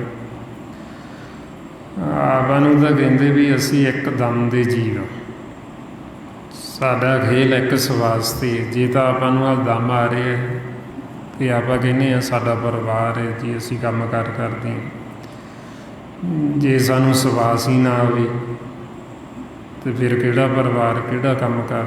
ਸਾਰਾ ਸਾਡਾ ਖੇਲ ਉਦੋਂ ਹੀ ਖਤਮ ਹੋ ਜਾਣਾ। ਆਈਆਂ ਸਾਨੂੰ ਗੁਰੂ ਨਾਨਕ ਪਾਤਸ਼ਾਹ ਸਮਝਾਉਂਦੇ, ਹਮ ਆਦਮੀ ਹਾਂ ਇੱਕ ਦਮੀ, ਮੋਹਲਤ ਮੋਹਤ ਨਾ ਜਾਣਾ, ਨਾਨਕ ਬਿਨ ਵੇ ਤਿਸੇ ਸਰੀਬੋ ਜਾ ਕੇ ਜੀ ਬਰਾਣਾ। ਵੀ ਸਾਨੂੰ ਪਤਾ ਨਹੀਂ ਸਾਡੇ ਕੋਲ ਕਿੰਨੀ ਕੁ ਮੋਹਲਤ, ਕਿੰਨਾ ਕੁ ਸਮਾਂ ਹੈ। ਅਸੀਂ ਇੱਕਦਮ ਦੇ ਜੀਵ ਹਾਂ, ਸਾਡਾ ਸਾਹ ਆਇਆ, ਅਗਲਾ ਪਤਾ ਨਹੀਂ ਆਵੇ ਕਿ ਨਾ ਆਵੇ। ਤੇ ਇਸ ਵਾਸਤੇ ਕਹਿੰਦੇ ਵੀ ਜਿਹੜਾ ਮਾਲਕ ਸਾਨੂੰ ਸਵਾਸ ਦੇ ਰਹੇ, ਤੁਸੀਂ ਉਹਨੂੰ ਸਿਮਰੋ, ਸਵਾਸ ਦੇਣ ਵਾਲੇ ਨੂੰ, ਉਹਦੇ ਸਨਮੁਖ ਹੋ, ਉਹਨੂੰ ਦੇਖੋ ਪਰਮਾਤਮਾ ਨੂੰ। ਜੇ ਅਸੀਂ ਉਹਦੇ ਨਾਲ ਪਿਆਰ ਪਾਵਾਂਗੇ ਤੇ ਅੰਤ ਕਾਲ ਉਹਨੂੰ ਸਿਮਰਾਂਗੇ ਤੇ ਉਹ ਸਾਨੂੰ ਆਪਦੇ 'ਚ ਸੰਭਾਲੇਗਾ, ਅਸੀਂ ਮੁਕਤ ਹੋ ਜਾਵਾਂਗੇ। ਹੁਣ ਆਪਾਂ ਨੂੰ ਫਿਰ ਇਸ ਲਈ ਸਮਝਾਉਂਦੇ ਵੀ ਜੇ ਅਸੀਂ ਹੁਣ ਨਹੀਂ ਸਿਮਰਦੇ ਤੇ ਆਖੀਏ ਵੀ ਅੰਤ ਸਮਾਂ ਆਏਗਾ ਉਦੋਂ ਸਿਮਰਾਂਗੇ, ਫਿਰ ਨਹੀਂ ਸਿਮਰਿਆ ਜਾਂਦਾ। ਸਤਿਗੁਰੂ ਕਹਿੰਦੇ ਆਪ ਨਾ ਭਜਸ ਤਾਂ ਭਜਸ ਕਬ ਭਾਈ, ਆਵੇ ਅੰਤ ਨਾ ਭਜਿਆ ਜਾਈ। ਵੀ ਜੇ ਤੁਹਾਨੂੰ ਹੁਣ ਸਿਮਰਨ ਕਰਨਾ ਔਖਾ ਲੱਗਦਾ, ਹੁਣ ਸਾਨੂੰ ਸਤ ਸੰਗਤ ਕਰਨੀ ਔਖੀ ਲੱਗਦੀ ਹੈ, ਤੇ ਜਦੋਂ ਅੰਤ ਸਮਾਂ ਆਇਆ ਫਿਰ ਥੋੜ੍ਹੀ ਹੋਣਾ। ਕਿਉਂਕਿ ਜਿਹੜਾ ਸਰੀਰ ਹੈ ਅੰਤ ਸਮੇਂ ਖਬਰ ਹੈ ਇਹਦੀ ਕੀ ਹਾਲਤ ਹੋਣੀ ਹੈ, ਕੀ ਹੋਣਾ ਇਹਨੂੰ। ਜੇ ਹੁਣ ਸਾਡੇ ਹਿਰਦੇ 'ਚ ਵਸਿਆ ਹੋਏਗਾ, ਜਿਵੇਂ ਹੁਣ ਇਹ ਮਾਇਆ ਸਾਡੇ ਅੰਦਰ ਵਸੀ ਹੋਈ, ਅੰਤ ਸਮੇਂ ਜੀਵ ਦਾ ਧਿਆਨ ਕਿਉਂ ਮਾਇਆ ਵੱਲ ਜਾਂਦਾ? ਕਿਉਂਕਿ ਉਹ ਚੀਜ਼ ਉਹਦੇ ਅੰਦਰ ਵਸ ਗਈ, ਉਹਦੇ ਅੰਦਰ ਵਸੀ ਹੋਣ ਕਰਕੇ ਉਹਦਾ ਧਿਆਨ ਉੱਧਰ ਨੂੰ। ਹੁਣ ਘਰ ਵੱਲ ਨੂੰ ਕਿਉਂ ਧਿਆਨ ਜਾਂਦਾ? ਕਿਉਂਕਿ ਉਹ ਚੀਜ਼ ਸਾਡੇ ਅੰਦਰ ਵਸ ਗਈ, ਉਹ ਤਾਂ ਕਰਕੇ ਜਾਂਦਾ ਉੱਧਰ। ਬੱਚਿਆਂ ਵੱਲ ਕਿਉਂ ਜਾਂਦਾ? ਕਿਉਂਕਿ ਉਹ ਸਾਡੇ ਅੰਦਰ ਵਸੇ ਹੋਏ, ਤਾਂ ਸਾਡਾ ਧਿਆਨ ਉੱਧਰ ਨੂੰ ਜਾਂਦਾ। ਤੇ ਜੇ ਹੁਣ ਸਾਡੇ ਅੰਦਰ ਵਾਹਿਗੁਰੂ ਵਸ ਜੇਗਾ ਤੇ ਫਿਰ ਸਾਡਾ ਧਿਆਨ ਉੱਧਰ ਨੂੰ ਜਾਏਗਾ ਹੀ ਜਾਏਗਾ, ਮਾਲਕ ਵੱਲ। ਤੇ ਇਸ ਕਰਕੇ ਸਾਨੂੰ ਫਿਰ ਸਮਝਾਉਂਦੇ ਵੀ ਜਿਵੇਂ ਮਾਇਆ ਨੂੰ ਤੁਸੀਂ ਆਪਦੇ ਅੰਦਰ ਵਸਾਇਆ, ਇਸੇ ਤਰ੍ਹਾਂ ਹੀ ਹੁਣ ਵਾਹਿਗੁਰੂ ਨੂੰ ਆਪਣੇ ਹਿਰਦੇ 'ਚ ਵਸਾਓ, ਤਾਂ ਕਿ ਜਦੋਂ ਅੰਤ ਸਮਾਂ ਆਵੇ ਸਾਨੂੰ ਭੁੱਲੇ ਨਾ, ਸਾਨੂੰ ਵਿਸਰੇ ਨਾ। ਸਾਡੇ ਹਿਰਦੇ 'ਚ ਵਸਿਆ ਹੋਏਗਾ ਤੇ ਸਾਨੂੰ ਵਿਸਰੇਗਾ ਹੀ ਨਹੀਂ। ਆਈਆਂ ਮਹਾਰਾਜ ਕਹਿੰਦੇ ਵੀ ਅੰਤ ਸਮਾਂ ਕੋਈ ਪਤਾ ਨਹੀਂ ਕਿੱਦਾਂ ਦਾ ਆਉਣਾ, ਕਿਵੇਂ ਅਸੀਂ ਇਹ ਦੇਹ ਨੂੰ ਛੱਡ ਕੇ ਜਾਣਾ ਹੈ। ਪਰ ਜੇ ਸਾਨੂੰ ਮਾਲਕ ਭੁੱਲੇਗਾ ਨਹੀਂ, ਸਾਡੇ ਹਿਰਦੇ 'ਚ ਵਸਿਆ ਹੋਏਗਾ, ਤੇ ਸਾਨੂੰ ਅੰਤ ਸਮਾਂ ਸੌਖਾ ਹੋ ਜੀ। ਰਮਾਉਂਦੇ ਕਿਆ ਜਾਣਾ ਕਿ ਮਰੇਂਗੇ, ਕੈਸਾ ਮਰਨਾ ਹੋਏ, ਜੇਕਰ ਸਾਹਿਬ ਮਨੋ ਨਾ ਵਿਸਰੇ ਤਾਂ ਸਹਿਲਾ ਮਰਨਾ ਹੋਏ। ਜੇ ਪਰਮਾਤਮਾ ਨਾ ਵਿਸਰੇ ਤੇ ਸੌਖਾ, ਜੇ ਉਹ ਭੁੱਲਿਆ ਹੋਇਆ ਫਿਰ ਤਾਂ ਔਖਾ ਹੀ ਔਖਾ ਹੈ। ਕਿਉਂਕਿ ਜਿਹਨੂੰ ਭੁੱਲਿਆ ਉਹ ਤਾਂ ਪਹਿਲਾਂ ਵੀ ਮਰਿਆ ਹੀ ਹੋਇਆ, ਉਹ ਜਿਉਂਦਾ ਨਹੀਂ ਹੈ। ਜਿਹਨੂੰ ਸੰਸਾਰ ਕਹਿੰਦਾ ਨਾ ਵੀ ਇਹ ਜਿਉਂਦਾ, ਗੁਰਬਾਣੀ ਗੁਰੂ ਨੂੰ ਜਿਉਂਦਾ ਨਹੀਂ ਕਹਿੰਦੇ। ਮਹਾਰਾਜ ਕਹਿੰਦੇ ਵੀ ਜਿਨ੍ਹਾਂ ਨੇ ਨਾਮ ਦਾ ਭੇਤ ਨਹੀਂ ਲਿਆ, ਜਿਨ੍ਹਾਂ ਨੇ ਸ਼ਬਦ ਗੁਰੂ ਦੀ ਵਿਚਾਰ ਨਹੀਂ ਕੀਤੀ, ਉਹ ਤਾਂ ਮਰੇ ਹੀ ਹੋਏ ਨੇ। ਅੰਤਰ ਗਿਆਨ ਨਾ ਆਇਓ, ਜਾ ਕੇ ਸੋਝੀ ਪਾਈ ਵੀ ਉਹਨਾਂ ਨੂੰ ਅੰਦਰ ਦਾ ਗਿਆਨ ਨਹੀਂ, ਅੰਦਰ ਦੀ ਸੋਝੀ ਨਹੀਂ ਹੈ, ਉਹਨਾਂ ਨੇ ਸ਼ਬਦ ਦੀ ਵਿਚਾਰ ਨਹੀਂ ਕੀਤੀ। ਸਾਧੁਗੁਰ ਜਿਨੀ ਨਾ ਸੇਵਿਓ, ਸ਼ਬਦ ਨਾ ਕੀਤੋ ਵਿਚਾਰ, ਵੀ ਜਿਨ੍ਹਾਂ ਨੇ ਸ਼ਬਦ ਦੀ ਵਿਚਾਰ ਨਹੀਂ ਕੀਤੀ ਉਹ ਮਤ ਜਾਣੋ, ਸਤਿਗੁਰ ਕਹਿੰਦੇ ਜਿਉਂਦੇ ਨੇ, ਉਹ ਮਰੇ ਹੋਏ ਨੇ, ਉਹ ਮ੍ਰਿਤਕੀ ਨੇ। ਇਸ ਵਾਸਤੇ ਫਿਰ ਆਪਾਂ ਨੂੰ ਸਮਝਾਉਂਦੇ ਵੀ ਜੇ ਅਸੀਂ ਨਾਮ ਦੇ ਨਾਲ ਜੁੜਾਂਗੇ, ਮਾਲਕ ਨਾਲ ਜੁੜਾਂਗੇ, ਤੇ ਅਸੀਂ ਸਦਾ ਜਿਉਂਦੇ ਹੋ ਜਾਂਦੇ, ਸਦਾ ਵਾਸਤੇ ਅਮਰ ਹੋ ਜਾਂਦੇ। ਤਾਈਓ ਮਾਰੇ ਕਹਿੰਦੇ ਵੀ ਜਿਨ੍ਹਾਂ ਦੀ ਪ੍ਰੀਤ ਨਹੀਂ ਮਾਲਕ ਦੇ ਨਾਲ, ਅੰਦਰੋਂ ਬਾਹਰੀ ਚਾਹੇ ਉਹਨਾਂ ਨੇ ਕਿੰਨਾ ਸੋਹਣਾ ਪਹਿਰਾਵਾ ਕੀਤਾ, ਗੁਰਮੁਖਾਂ ਵਾਲਾ ਕੀਤਾ, ਮੁੱਖ ਤੋਂ ਗਿਆਨ ਦੀਆਂ ਗੱਲਾਂ ਵੀ ਕਰਤ, ਪਰ ਉਹਨਾਂ ਦੀ ਅਵਸਥਾ ਇਸ ਤਰ੍ਹਾਂ ਵੀ ਜਿਵੇਂ ਇੱਕ ਮਰੀ ਹੋਈ ਦੇਹ ਨੂੰ ਸ਼ਿੰਗਾਰਿਆ ਹੁੰਦਾ। ਜਿਵੇਂ ਕੋਈ ਮਰ ਜਾਂਦਾ, ਉਹਨੂੰ ਮਰੇ ਹੋਏ ਨੂੰ ਆਪਾਂ ਸ਼ਿੰਗਾਰ ਦਿੰਦੇ, ਉਹਨੂੰ ਨਵਾ ਦਿੱਤਾ, ਉਹਦੇ ਨਵੇਂ ਕੱਪੜੇ ਪਾ ਦਿੱਤੇ, ਸੋਹਣੇ ਕੱਪੜੇ ਪਾ ਦਿੱਤੇ। ਉਹ ਹਾਲਤ ਸਤਿਗੁਰ ਕਹਿੰਦੇ ਮਨਮੁਖ ਦੀ ਹੈ। ਮਹਾਰਾਜ ਕਹਿੰਦੇ ਅਤ ਸੁੰਦਰ ਕਲੀਨ ਚਤਰ, ਮੁਖ ਗਿਆਨੀ ਧਨਵੰਤ, ਮ੍ਰਿਤਕ ਕਹੀਏ ਨਾਨਕ, ਜੇ ਪ੍ਰੀਤ ਨਹੀਂ ਭਗਵੰਤ। ਵੀ ਉਹ ਤਾਂ ਮਰਿਆ ਹੀ ਹੋਇਆ, ਜਿਹਦੀ ਪ੍ਰੀਤ ਮਾਲਕ ਦੇ ਨਾਲ ਨਹੀਂ, ਉਹ ਜਿਉਂਦਾ ਥੋੜ੍ਹੀ ਹੈ, ਉਹ ਪਹਿਲਾਂ ਹੀ ਮਰਿਆ ਹੋਇਆ। ਇਸ ਵਾਸਤੇ ਫਿਰ ਆਪਾਂ ਨੂੰ ਸਮਝਾਉਂਦੇ ਬਈ ਇਹ ਸਾਰਾ ਖੇਲ ਹੈ ਪ੍ਰੇਮ ਦਾ, ਬਈ ਅਸੀਂ ਇਸ ਮਾਰਗ 'ਤੇ ਚੱਲ ਕੇ ਗੁਰੂ ਦੀ ਮੱਤ ਲੈ ਕੇ ਇਹਨਾਂ ਬੰਧਨਾਂ ਤੋਂ ਵੀ ਆਜ਼ਾਦ ਹੋ ਜਾਣਾ, ਅਤੇ ਸਾਡੀ ਪ੍ਰੀਤ ਮਾਲਕ ਦੇ ਨਾਲ ਪੈ ਜਾਣਾ, ਪਿਆਰ ਉਹਦੇ ਨਾਲ ਪੈ ਜਾਣਾ। ਜਦੋਂ ਮਾਲਕ ਨਾਲ ਪ੍ਰੀਤ ਪੈ ਗਈ, ਉਹ ਪ੍ਰੀਤ ਟੁੱਟਦੀ ਨਹੀਂ। ਸੰਸਾਰ ਦੀ ਪ੍ਰੀਤ ਹੈ ਜਿਹੜੀ, ਇਹ ਤਾਂ ਝੂਠੀ ਹੈ। ਅੰਨਿਓ ਮਾਰੇ ਕਹਿੰਦੇ ਜਗਤ ਮੈਂ ਝੂਠੀ ਦੇਖੀ ਪ੍ਰੀਤ, ਆਪਣੇ ਸੁੱਖ ਸਿਉ ਹੀ ਸਭ ਲਾਗਿਓ, ਕਿਆ ਦਾਰਾ ਕਿਆ ਮੀਤ। ਇੱਥੇ ਜੀਵ ਆਪੋ ਆਪਣੇ ਸੁੱਖਾਂ ਕਰਕੇ ਬੱਝੇ ਹੋਏ ਨੇ ਇੱਕ ਦੂਸਰੇ ਨਾਲ। ਜਦੋਂ ਤਾਂ ਲੋੜ ਹੁੰਦੀ ਉਦੋਂ ਕਹਿੰਦੇ ਸਾਡੇ, ਜਿਵੇਂ ਉਹ ਕੋਈ ਗੁਰਮੁਖ ਕਹਿ ਰਹੇ ਸੀ, ਕਹਿੰਦੇ ਵੀ ਜਦੋਂ ਤਾਂ ਬੱਚੇ ਛੋਟੇ ਹੁੰਦੇ ਉਦੋਂ ਲੜਦੇ ਇੱਕ ਦੂਸਰੇ ਨਾਲ ਵੀ ਇਹ ਮੇਰੀ ਮਾਂ ਹੈ, ਮੇਰੀ ਮਾਂ ਹੈ। ਉਹ ਜਦੋਂ ਉਹੀਓ ਵੱਡੇ ਹੋ ਜਾਂਦੇ, ਮਾਂ ਪਿਓ ਬਜ਼ੁਰਗ ਹੋ ਜਾਂਦੇ, ਫਿਰ ਉਹੀਓ ਕਹਿਣ ਲੱਗ ਜਾਂਦੇ ਨੇ ਤੇਰੀ ਮਾਂ, ਤੇਰੀ ਮਾਂ। ਮਤਲਬ ਕੀ ਵੀ ਉਦੋਂ ਤਾਂ ਸਵਾਰਥ ਸੀ, ਜਦੋਂ ਬਜ਼ੁਰਗ ਹੋ ਗਏ ਉਦੋਂ ਦੇਖਿਆ ਵੀ ਸਵਾਰਥ ਦਾ ਵੀ ਰਿਹਾ ਨਹੀਂ ਹੁਣ, ਅਤੇ ਹੁਣ ਉਦੋਂ ਕਹਿੰਦੇ ਵੀ ਨਹੀਂ ਮੇਰੀ ਨਹੀਂ ਤੇਰੀ ਹੋਈ। ਇਸ ਵਾਸਤੇ ਮਹਾਰਾਜ ਕਹਿੰਦੇ ਵੀ ਇਹ ਸੰਸਾਰ ਦਾ ਜਿਹੜਾ ਖੇਲ, ਇਹ ਸੰਸਾਰ ਦੀ ਪ੍ਰੀਤ ਝੂਠੀ ਹੈ। ਇੱਥੇ ਜੀਵ ਸਵਾਰਥ ਕਰਕੇ ਇੱਕ ਦੂਸਰੇ ਨਾਲ ਬੱਝੇ ਹੋਏ ਨੇ ਬੰਧਨਾਂ ਦੇ ਵਿੱਚ। ਸਵਾਰਥ ਦਾ ਪਿਆਰ ਹੈ, ਝੂਠਾ ਹੈ। ਅਤੇ ਜਦੋਂ ਆਪਾਂ ਇਸ ਮਾਰਗ 'ਤੇ ਚੱਲਦੇ, ਸੰਤ ਮਾਰਗ ਦੇ ਉੱਤੇ, ਇਹ ਸਤ ਸੰਗਤ ਦੇ ਵਿੱਚ ਆਉਂਦੇ, ਇਹਦੇ ਵਿੱਚ ਕੋਈ ਸਵਾਰਥ ਨਹੀਂ ਹੁੰਦਾ। ਜਿਵੇਂ ਹੁਣ ਆਪਾਂ ਸਤ ਸੰਗਤ 'ਚ ਆਉਂਦੇ ਹਾਂ, ਸਾਰੇ ਆਪਾਂ ਇਕੱਠੇ ਹੁੰਦੇ, ਸਤਿਗੁਰਾਂ ਦੀ ਕਿਰਪਾ ਆਪਣੇ 'ਤੇ ਕਰਦੇ ਅਤੇ ਆਪਾਂ ਨੂੰ ਲੈ ਕੇ ਆਉਂਦੇ। ਹੁਣ ਆਪਾਂ ਇੱਥੇ ਆ ਗਏ, ਆਪਣਾ ਕੋਈ ਸਵਾਰਥ ਨਹੀਂ ਸੀ, ਸੰਸਾਰ ਦਾ ਕੋਈ ਆਪਣਾ ਸਵਾਰਥ ਨਹੀਂ। ਆਪਾਂ ਕਿਹੜਾ ਕੋਈ ਸੰਸਾਰੀ, ਕੋਈ ਲੈਣ ਦੇਣ, ਕੋਈ ਪੈਸੇ ਧੇਲੇ ਦਾ ਜਾਂ ਕੋਈ ਹੋਰ ਆਪਾਂ ਨੂੰ ਸਵਾਰਥ। ਇਹ ਤਾਂ ਸਿਰਫ ਪ੍ਰੇਮ ਹੈ, ਬਈ ਆਪਾਂ ਇਸ ਮਾਰਗ ਦੇ ਉੱਤੇ ਚੱਲੀਏ, ਸਿਮਰਨ ਕਰੀਏ ਅਤੇ ਆਪਦੇ ਜੀਵਨ ਦਾ ਲਾਹਾ ਕੱਟੀਏ। ਵੀ ਜਿਸ ਮਕਸਦ ਵਾਸਤੇ ਆਏ ਹਾਂ ਸਾਡਾ ਉਹ ਮਨੋਰਥ ਪੂਰਾ ਹੋ ਜੇ, ਅਸੀਂ ਆਪਦੇ ਘਰ ਵਾਪਸ ਜਾਣਾ। ਇਸ ਕਰਕੇ ਇਹ ਜਿਹੜਾ ਪਿਆਰ ਇਹਨੂੰ ਕਹਿੰਦੇ ਆਤਮਿਕ ਪ੍ਰੇਮ, ਵੀ ਜਿਹਦੇ ਵਿੱਚ ਕੋਈ ਸੰਸਾਰ ਦਾ ਸਵਾਰਥ ਨਹੀਂ ਹੁੰਦਾ।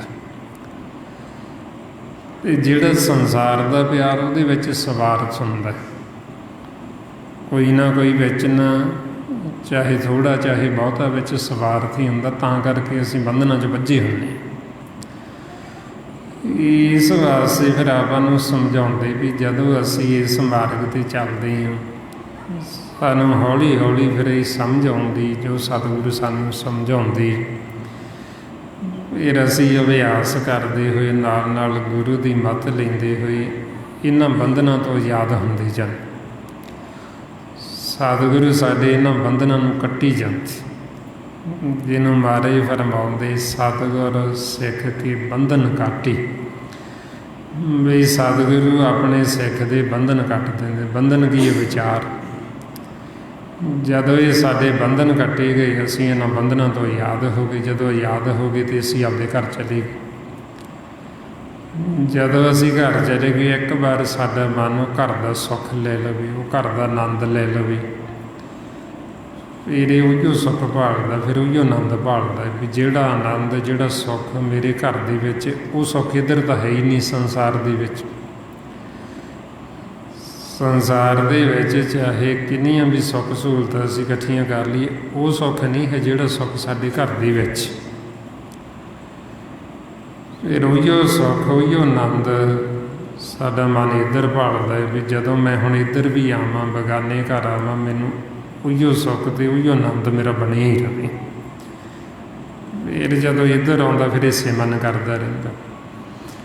ਫਿਰ ਜੇ ਸਾਨੂੰ ਕੋਈ ਰੋਕੇਗਾ ਵੀ ਨਾ ਕਰੋ, ਅਸੀਂ ਤਾਂ ਵੀ ਨਹੀਂ ਹਟਾਂਗੇ, ਕਿਉਂਕਿ ਸਾਨੂੰ ਪਤਾ ਵੀ ਸਾਨੂੰ ਸੁੱਖ ਮਿਲਣਾ ਹੀ ਫਿਰ ਜੇ ਅਸੀਂ ਸਿਮਰਨ ਕਰਾਂਗੇ।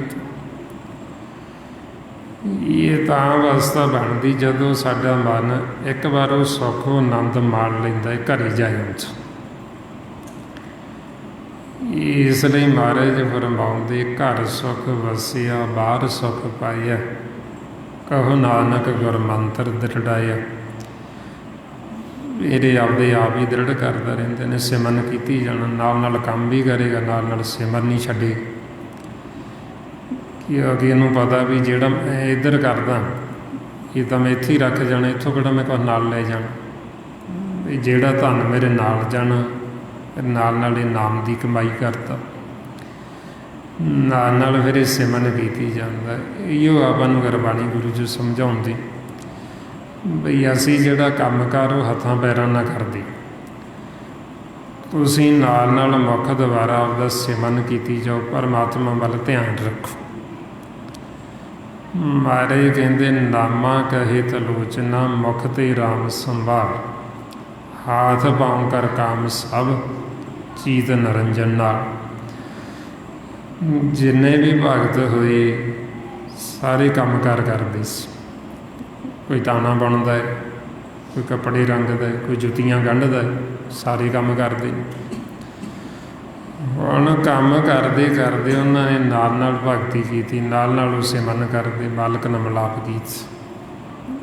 ਅਤੇ ਉਹੀਓ ਆਪਾਂ ਨੂੰ ਸਮਝਾਉਂਦੇ ਬਈ ਤੁਸੀਂ ਇਹ ਜਿਹੜਾ ਕੰਮ ਕਾਰ ਹੱਥਾਂ ਪੈਰਾਂ ਨਾਲ ਕਰਦੇ ਹੋ, ਨਾਲ ਕੰਮ ਕਾਰ ਵੀ ਕਰੀ ਚੱਲੋ, ਨਾਲ ਨਾਲ ਸਿਮਰਨ ਕਰੋ। ਵੀ ਹੋਰ ਸੰਸਾਰ ਦੀਆਂ ਵਾਧੂ ਗੱਲਾਂ ਨਾ ਕਰੋ ਜਿਨ੍ਹਾਂ ਦਾ ਕੋਈ ਮਤਲਬ ਨਹੀਂ। ਬਈ ਜਿਹੜਾ ਅਸੀਂ ਹੋਰਾਂ ਦੀ, ਕਿਸੇ ਦੀ ਨਿੰਦਿਆ ਕਰਦੇ ਹਾਂ, ਹੋਰਾਂ ਦੇ ਅਸੀਂ ਔਗਣ ਫਰੋਲਦੇ ਹਾਂ, ਕਿਸੇ ਨਾਲ ਅਸੀਂ ਵੈਰ ਵਿਰੋਧ ਦੀ ਗੱਲ ਕਰਦੇ, ਉਹ ਨਾ ਕਰੋ। ਕਿਉਂਕਿ ਉਹ ਅਸੀਂ ਵਾਰ-ਵਾਰ ਕਰਕੇ ਉਹਨਾਂ ਚੀਜ਼ਾਂ ਨੂੰ ਅਸੀਂ ਆਪਦੇ ਅੰਦਰ ਦ੍ਰਿੜ ਕੀਤੀ ਜਾਂਦੇ। ਹੋਰ ਜਿਵੇਂ ਹੁਣ ਕਿਸੇ ਨਾਲ ਵਿਚਾਰਾਂ ਦਾ ਟਕਰਾਅ ਹੋ ਗਿਆ ਆਪਣਾ, ਮੰਨ ਲਓ ਉਹ ਟਕਰਾਅ ਤਾਂ ਹੋਇਆ ਹੀ ਹੋਇਆ, ਚਲੋ ਉਹ ਤਾਂ ਜਿਹੜਾ ਜਦੋਂ ਹੋਇਆ ਉਦੋਂ ਸਾਨੂੰ ਦੁੱਖ ਮਿਲਿਆ ਹੀ ਮਿਲਿਆ। ਪਰ ਉਹ ਟਕਰਾਅ ਜਿਹੜਾ ਹੋਇਆ, ਅਸੀਂ ਦੂਸਰੇ ਦੀ ਨਿੰਦਿਆ ਕਰਨੀ ਸ਼ੁਰੂ ਕਰ ਦਿੰਦੇ। ਉਹ ਨਿੰਦਿਆ ਕਰਕੇ ਅਸੀਂ ਉਹ ਰੋਗ ਨੂੰ ਹੋਰ ਵਧਾਈ ਜਾਂਦੇ ਹਾਂ। ਬਈ ਉਹ ਕਿੱਥੇ ਦਾ ਅਸੀਂ ਸਿਮਰਨ ਕਰਕੇ ਉਹਨੂੰ ਖਤਮ ਕਰਨਾ ਸੀ, ਉਹਨੂੰ ਖਤਮ ਕਰਨ ਦੀ ਬਜਾਏ ਅਸੀਂ ਉਹਨੂੰ ਹੋਰ ਕਰੀਦੀ ਜਾਂਦੇ ਹਾਂ ਅਤੇ ਹੋਰ ਗਾਂਹ ਦੀ ਗਾਂਹ ਰੋਗ ਨੂੰ ਵਧਾਈ ਜਾਂਦੇ ਹਾਂ। ਬਈ ਜਿਹਦੇ ਨਾਲ ਵਿਚਾਰਾਂ ਦਾ ਟਕਰਾਅ ਹੋਇਆ ਉਹਦੀ ਅੱਗੇ ਨਿੰਦਿਆ ਸ਼ੁਰੂ ਕਰਤੀ। ਫਿਰ ਇਹ ਨਹੀਂ ਵੀ ਨਿੰਦਿਆ ਇੱਕ ਕੋਲੇ ਕਰਦੇ, ਫਿਰ ਜਿੱਥੇ ਬਹਿੰਦੇ ਆ ਉਹਦੀ ਨਿੰਦਿਆ ਸ਼ੁਰੂ ਕਰਦੇ ਨੇ। ਉਹ ਚੀਜ਼ ਫਿਰ ਸਾਡੇ ਅੰਦਰ ਹੋਰ ਦ੍ਰਿੜ ਹੋਈ ਜਾਂਦੀ, ਉਹ ਚੀਜ਼ ਫਿਰ ਸਾਨੂੰ ਦੁੱਖ ਦਿੰਦੀ। ਇਸ ਕਰਕੇ ਫਿਰ ਸਾਨੂੰ ਸਤਿਗੁਰੂ ਸਮਝਾਉਂਦੇ ਵੀ ਜਿਹੜੀਆਂ ਸੰਸਾਰ ਦੀਆਂ ਵਿਚਾਰਾਂ ਉਹ ਨਾ ਕਰੋ, ਜਿੰਨੀ ਕੁ ਲੋੜ ਹੈ ਉਨੀ ਕੁ ਗੱਲ ਕਰੋ, ਨਹੀਂ ਤਾਂ ਆਪਦਾ ਸਿਮਰਨ 'ਤੇ ਬੈਠ ਜੋ ਸਿਮਰਨ ਕਰਦੇ ਰਹੋ। ਜੇ ਨਹੀਂ ਰਹਿ ਸਕਦੇ ਬੋਲਣ ਤੋਂ ਬਿਨਾਂ ਤਾਂ ਫਿਰ ਗੁਰਬਾਣੀ ਗੁਰੂ ਦੀ ਵਿਚਾਰ ਕਰੋ ਵੀ ਸਾਨੂੰ ਗੁਰੂ ਕੀ ਕਹਿ ਰਹੇ।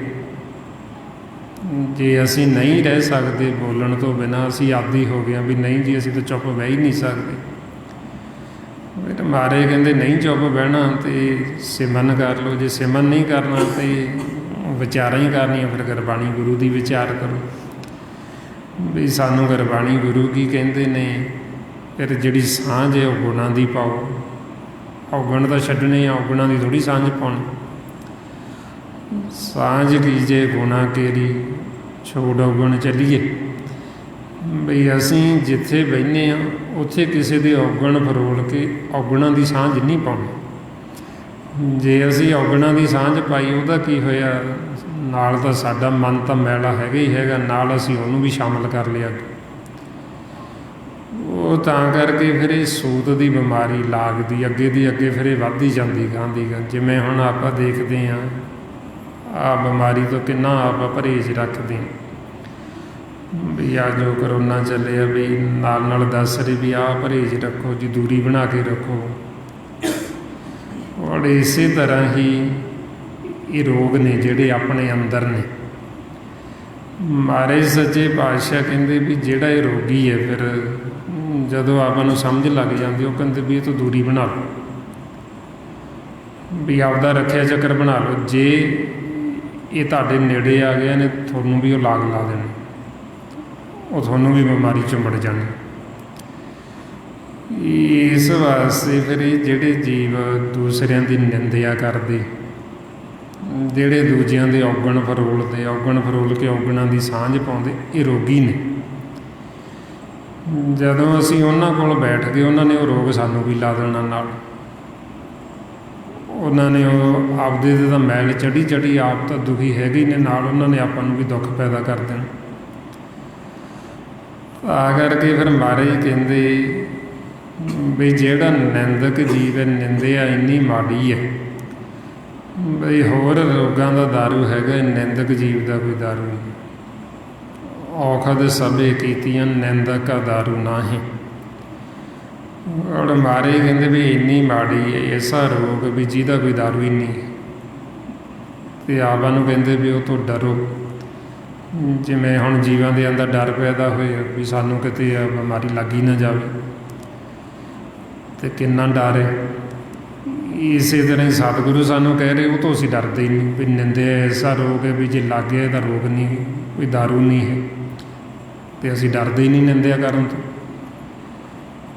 ਮਹਾਰਾਜ ਕਹਿੰਦੇ ਜੇ ਇਸੇ ਤਰ੍ਹਾਂ ਹੀ ਸਾਨੂੰ ਡਰ ਹੋਵੇ ਜਿਵੇਂ ਹੁਣ ਪਿਆ ਹੋਇਆ ਵੀ ਆਹ ਬਿਮਾਰੀ ਦਾ, ਅਤੇ ਜੇ ਸਾਨੂੰ ਇੰਨਾ ਗਿਆਨ ਹੋ ਜੇ ਵੀ ਨਿੰਦਿਆ ਐਸਾ ਰੋਗ ਹੈ ਵੀ ਜਿਹਦਾ ਸਤਿਗੁਰੂ ਕਹਿ ਰਹੇ ਕੋਈ ਦਾਰੂ ਨਹੀਂ, ਹਾਲਾਂਕਿ ਇਹਦਾ ਤਾਂ ਫਿਰ ਵੀ ਆਰਾਮ ਆ ਜਾਂਦਾ।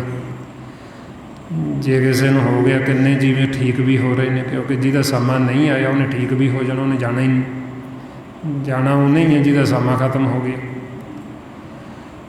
ਅਤੇ ਮਹਾਰਾਜ ਕਹਿੰਦੇ ਨਿੰਦਿਆ ਐਸਾ ਰੋਗ ਹੈ ਵੀ ਜਿਹਦਾ ਕੋਈ ਦਾਰੂ ਨਹੀਂ ਹੈ, ਅਤੇ ਇਸ ਕਰਕੇ ਇਹ ਤੋਂ ਡਰੋ ਵੀ ਇਹ ਤੋਂ ਪਰਹੇਜ਼ ਰੱਖੋ ਵੀ ਤਾਂ ਕਿ ਕਿਤੇ ਸਾਨੂੰ ਨਾ ਲੱਗ ਜੀ। ਇਸ ਲਈ ਫਿਰ ਜਿਉਂ-ਜਿਉਂ ਅਸੀਂ ਸੰਗਤ ਕਰਦੇ ਹਾਂ, ਗੁਰੂ ਦੀ ਮੱਤ ਲੈਂਦੇ ਹਾਂ, ਫਿਰ ਆਪਣਾ ਮਨ ਜਦੋਂ ਇਸ ਮਾਰਗ 'ਤੇ ਚੱਲਦਾ ਫਿਰ ਇਹ ਰੋਗ ਰਹਿਤ ਹੋ ਜਾਂਦਾ। ਕਿਉਂਕਿ ਨਾਲ ਆਪਾਂ ਸਿਮਰਨ ਕਰਾਂਗੇ, ਪਰਹੇਜ਼ ਰੱਖਾਂਗੇ, ਅਤੇ ਅਸੀਂ ਰੋਗ ਰਹਿਤ ਹੋਵਾਂਗੇ ਹੀ ਹੋਵਾਂਗੇ। ਜੇ ਹੁਣ ਸਿਮਰਨ ਮਨਾ ਕਰੀਏ ਅਤੇ ਪਰਹੇਜ਼ ਮਨਾ ਰੱਖੀਏ ਅਤੇ ਫਿਰ ਤਾਂ ਰੋਗੀ ਤਾਂ ਹੈਗੇ ਹੀ ਆ ਪਹਿਲਾਂ ਹੀ, ਫਿਰ ਰੋਗ ਹੋਰ ਵੱਧ ਜਾਣੇ, ਹੋਰ ਦੁਖੀ ਹੋ ਜਾਣਾ। ਇਸ ਲਈ ਫਿਰ ਆਪਾਂ ਨੂੰ ਕਹਿੰਦੇ ਵੀ ਇਹਨਾਂ ਬੰਧਨਾਂ ਤੋਂ, ਇਹਨਾਂ ਰੋਗਾਂ ਤੋਂ ਆਜ਼ਾਦ ਹੋਣ ਵਾਸਤੇ ਇਹ ਸਿਮਰਨ ਅਭਿਆਸ, ਇਹ ਖੇਲ ਨੂੰ ਜਿੱਤਣ ਵਾਸਤੇ ਜੋ ਮਾਰੇ ਫਰਮਾਉਂਦੇ ਗੁਰ ਮਿਲ ਜੀਤਾ, ਹਰ ਹਰ ਕੀਤਾ ਟੂਟੀ ਭੀਤਾ ਭਰਮ ਗੜਾ। ਵੀ ਇਹ ਜਿਹੜਾ ਭਰਮ ਦਾ ਗੜ ਬਣਿਆ ਗੜਾ ਸੀ, ਜਿਹੜਾ ਇਹ ਵਿਚਾਰਾਂ ਦਾ, ਇਹ ਸਾਰਾ ਅਸੀਂ ਗੜ ਨੂੰ ਤੋੜ ਦਿੱਤਾ। ਕਿਵੇਂ ਟੁੱਟਿਆ? ਕਹਿੰਦੇ ਗੁਰੂ ਨੂੰ ਮਿਲ ਕੇ ਉਹ ਗੁਰ ਵਿਧੀ ਜੁਗਤੀ ਲੈ ਕੇ ਇਹ ਹਰ ਹਰ ਕੀਤਾ, ਇਹ ਸਿਮਰਨ ਕੀਤਾ। ਫਿਰ ਇਹਨਾਂ ਬੰਧਨਾਂ ਤੋਂ ਯਾਦ ਹੋਈ। ਆਓ ਹੁਣ ਆਪਾਂ ਵੀ ਕਿਵੇਂ ਇਹਨਾਂ ਬੰਧਨਾਂ ਤੋਂ ਯਾਦ ਹੋਣਾ, ਉਹਦੇ ਵਾਸਤੇ ਜੋ ਸਤਿਗੁਰੂ ਆਪਾਂ ਨੂੰ ਇਹ ਸਿਮਰਨ ਅਭਿਆਸ ਦੱਸਦੇ। ਆਓ ਸਾਰੇ ਗੁਰਮੁਖ ਪਿਆਰੇ ਕਰੋ ਜੀ ਸ਼ੁਰੂ। ਵਾਹਿਗੁਰੂ ਵਾਹਿਗੁਰੂ ਵਾਹਿਗੁਰੂ ਵਾਹਿਗੁਰੂ ਵਾਹਿਗੁਰੂ ਵਾਹਿਗੁਰੂ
ਵਾਹਿਗੁਰੂ ਜੀ ਕੀ ਫਤਿਹ। ਜਦੋਂ ਆਪਾਂ ਗੁਰਮੁਖ ਪਿਆਰਿਓ ਇਸ ਤਰੀਕੇ ਨਾਲ ਹੀ ਸਿਮਰਨ ਕਰਦੇ, ਇਹ ਮਾਰੇ ਕਹਿੰਦੇ ਵੀ ਸਾਡਾ ਮਨ ਇਹਨਾਂ ਬੰਧਨਾਂ ਤੋਂ ਯਾਦ ਹੁੰਦਾ, ਫਿਰ ਅਸੀਂ ਇਹਨਾਂ ਵਿਚਾਰਾਂ ਤੋਂ ਛੁਟਕਾਰਾ ਕਰ ਲੈਂਦੇ। ਜਦੋਂ ਸਾਡਾ ਇਹਨਾਂ ਬੰਧਨਾਂ ਤੋਂ ਛੁਟਕਾਰਾ ਹੋ ਗਿਆ ਵਿਚਾਰਾਂ ਤੋਂ, ਫਿਰ ਅਸੀਂ ਅੰਦਰ ਜੋ ਸਾਡੇ ਨਾਮ ਹੈ, ਤੇਰੇ ਨਾਮ ਦੀ ਓਟ ਆਸਰਾ ਸਾਡੇ ਮਨ ਨੂੰ ਮਿਲ ਜਾਂਦਾ।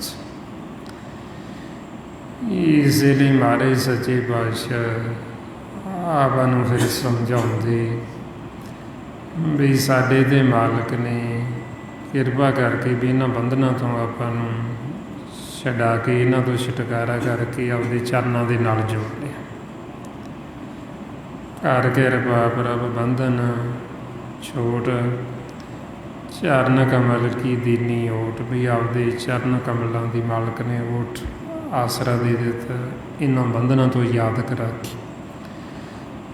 ਹੁਣ ਇਹਨਾਂ ਬੰਧਨਾਂ ਤੋਂ ਯਾਦ ਹੋਣ ਵਾਸਤੇ ਆਪਾਂ ਵੱਧ ਤੋਂ ਵੱਧ ਸਿਮਰਨ ਕਰਨਾ, ਗੁਰਬਾਣੀ ਗੁਰੂ ਨੂੰ ਪੜ੍ਹ ਕੇ ਵਿਚਾਰਨਾ ਅਤੇ ਵੱਧ ਤੋਂ ਵੱਧ ਆਪਾਂ ਸਤਸੰਗਤ ਕਰਨੀ। ਜਿੰਨੀ ਆਪਾਂ ਸੰਗਤ ਕਰਾਂਗੇ ਉਨਾ ਹੀ ਆਪਾਂ ਨੂੰ ਲਾਹਾ। ਸਾਨੂੰ ਭੇਤ ਆਉਂਦਾ ਬਈ ਅਸੀਂ ਕਾਹਤੋਂ ਦੁਖੀ ਹਾਂ, ਦੁੱਖ ਦਾ ਕਾਰਨ ਕੀ ਹੈ ਅਤੇ ਅਸੀਂ ਸੁਖੀ ਕਿਵੇਂ ਹੋਣਾ। ਸਤਿਗੁਰੂ ਆਪਾਂ ਨੂੰ ਫਿਰ ਸੁਖੀ ਕਰਨ ਵਾਸਤੇ ਹੀ ਇਹ ਸਾਰਾ ਉਪਦੇਸ਼, ਸਾਰਾ ਭੇਤ ਦੇ ਰਹੇ। ਇਹ ਜੋ ਸਾਰਾ ਭੇਤ ਆਪਾਂ ਨੂੰ ਦਿੱਤਾ ਗੁਰਮੁਖ ਜਨਾਂ ਨੇ, ਭਾਈ ਸਾਹਿਬ ਭਾਈ ਸੇਵਾ ਸਿੰਘ ਜੀ ਧਰਮਾਲਾ, ਇਹ ਕਿਵੇਂ ਸਾਡੇ ਮਨ ਨੇ ਸਦਾ ਲਈ ਸੁਖੀ ਹੋਣਾ। ਇੱਕ ਤਾਂ ਇਹ ਸੰਸਾਰ ਦਾ ਸੁੱਖ ਮਿਥਿਆ ਹੋਇਆ ਕੁਝ ਸਮੇਂ ਲਈ, ਇੱਕ ਹੁੰਦਾ ਸਦਾ ਸੁੱਖ ਅਵਿਨਾਸੀ ਰਾਜ ਵੀ ਜਿਹੜਾ ਕਦੇ ਖਤਮ ਨਹੀਂ ਹੁੰਦਾ, ਸਦਾ ਰਹਿਣ ਵਾਲਾ।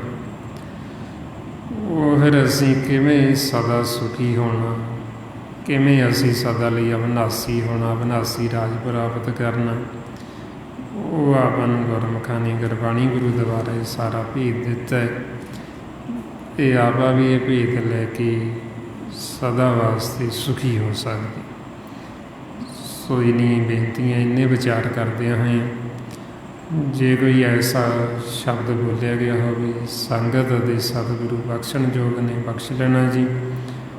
ਵਾਹਿਗੁਰੂ ਜੀ ਕਾ ਖਾਲਸਾ, ਵਾਹਿਗੁਰੂ ਜੀ ਕੀ ਫਤਿਹ। ਵਾਹਿਗੁਰੂ।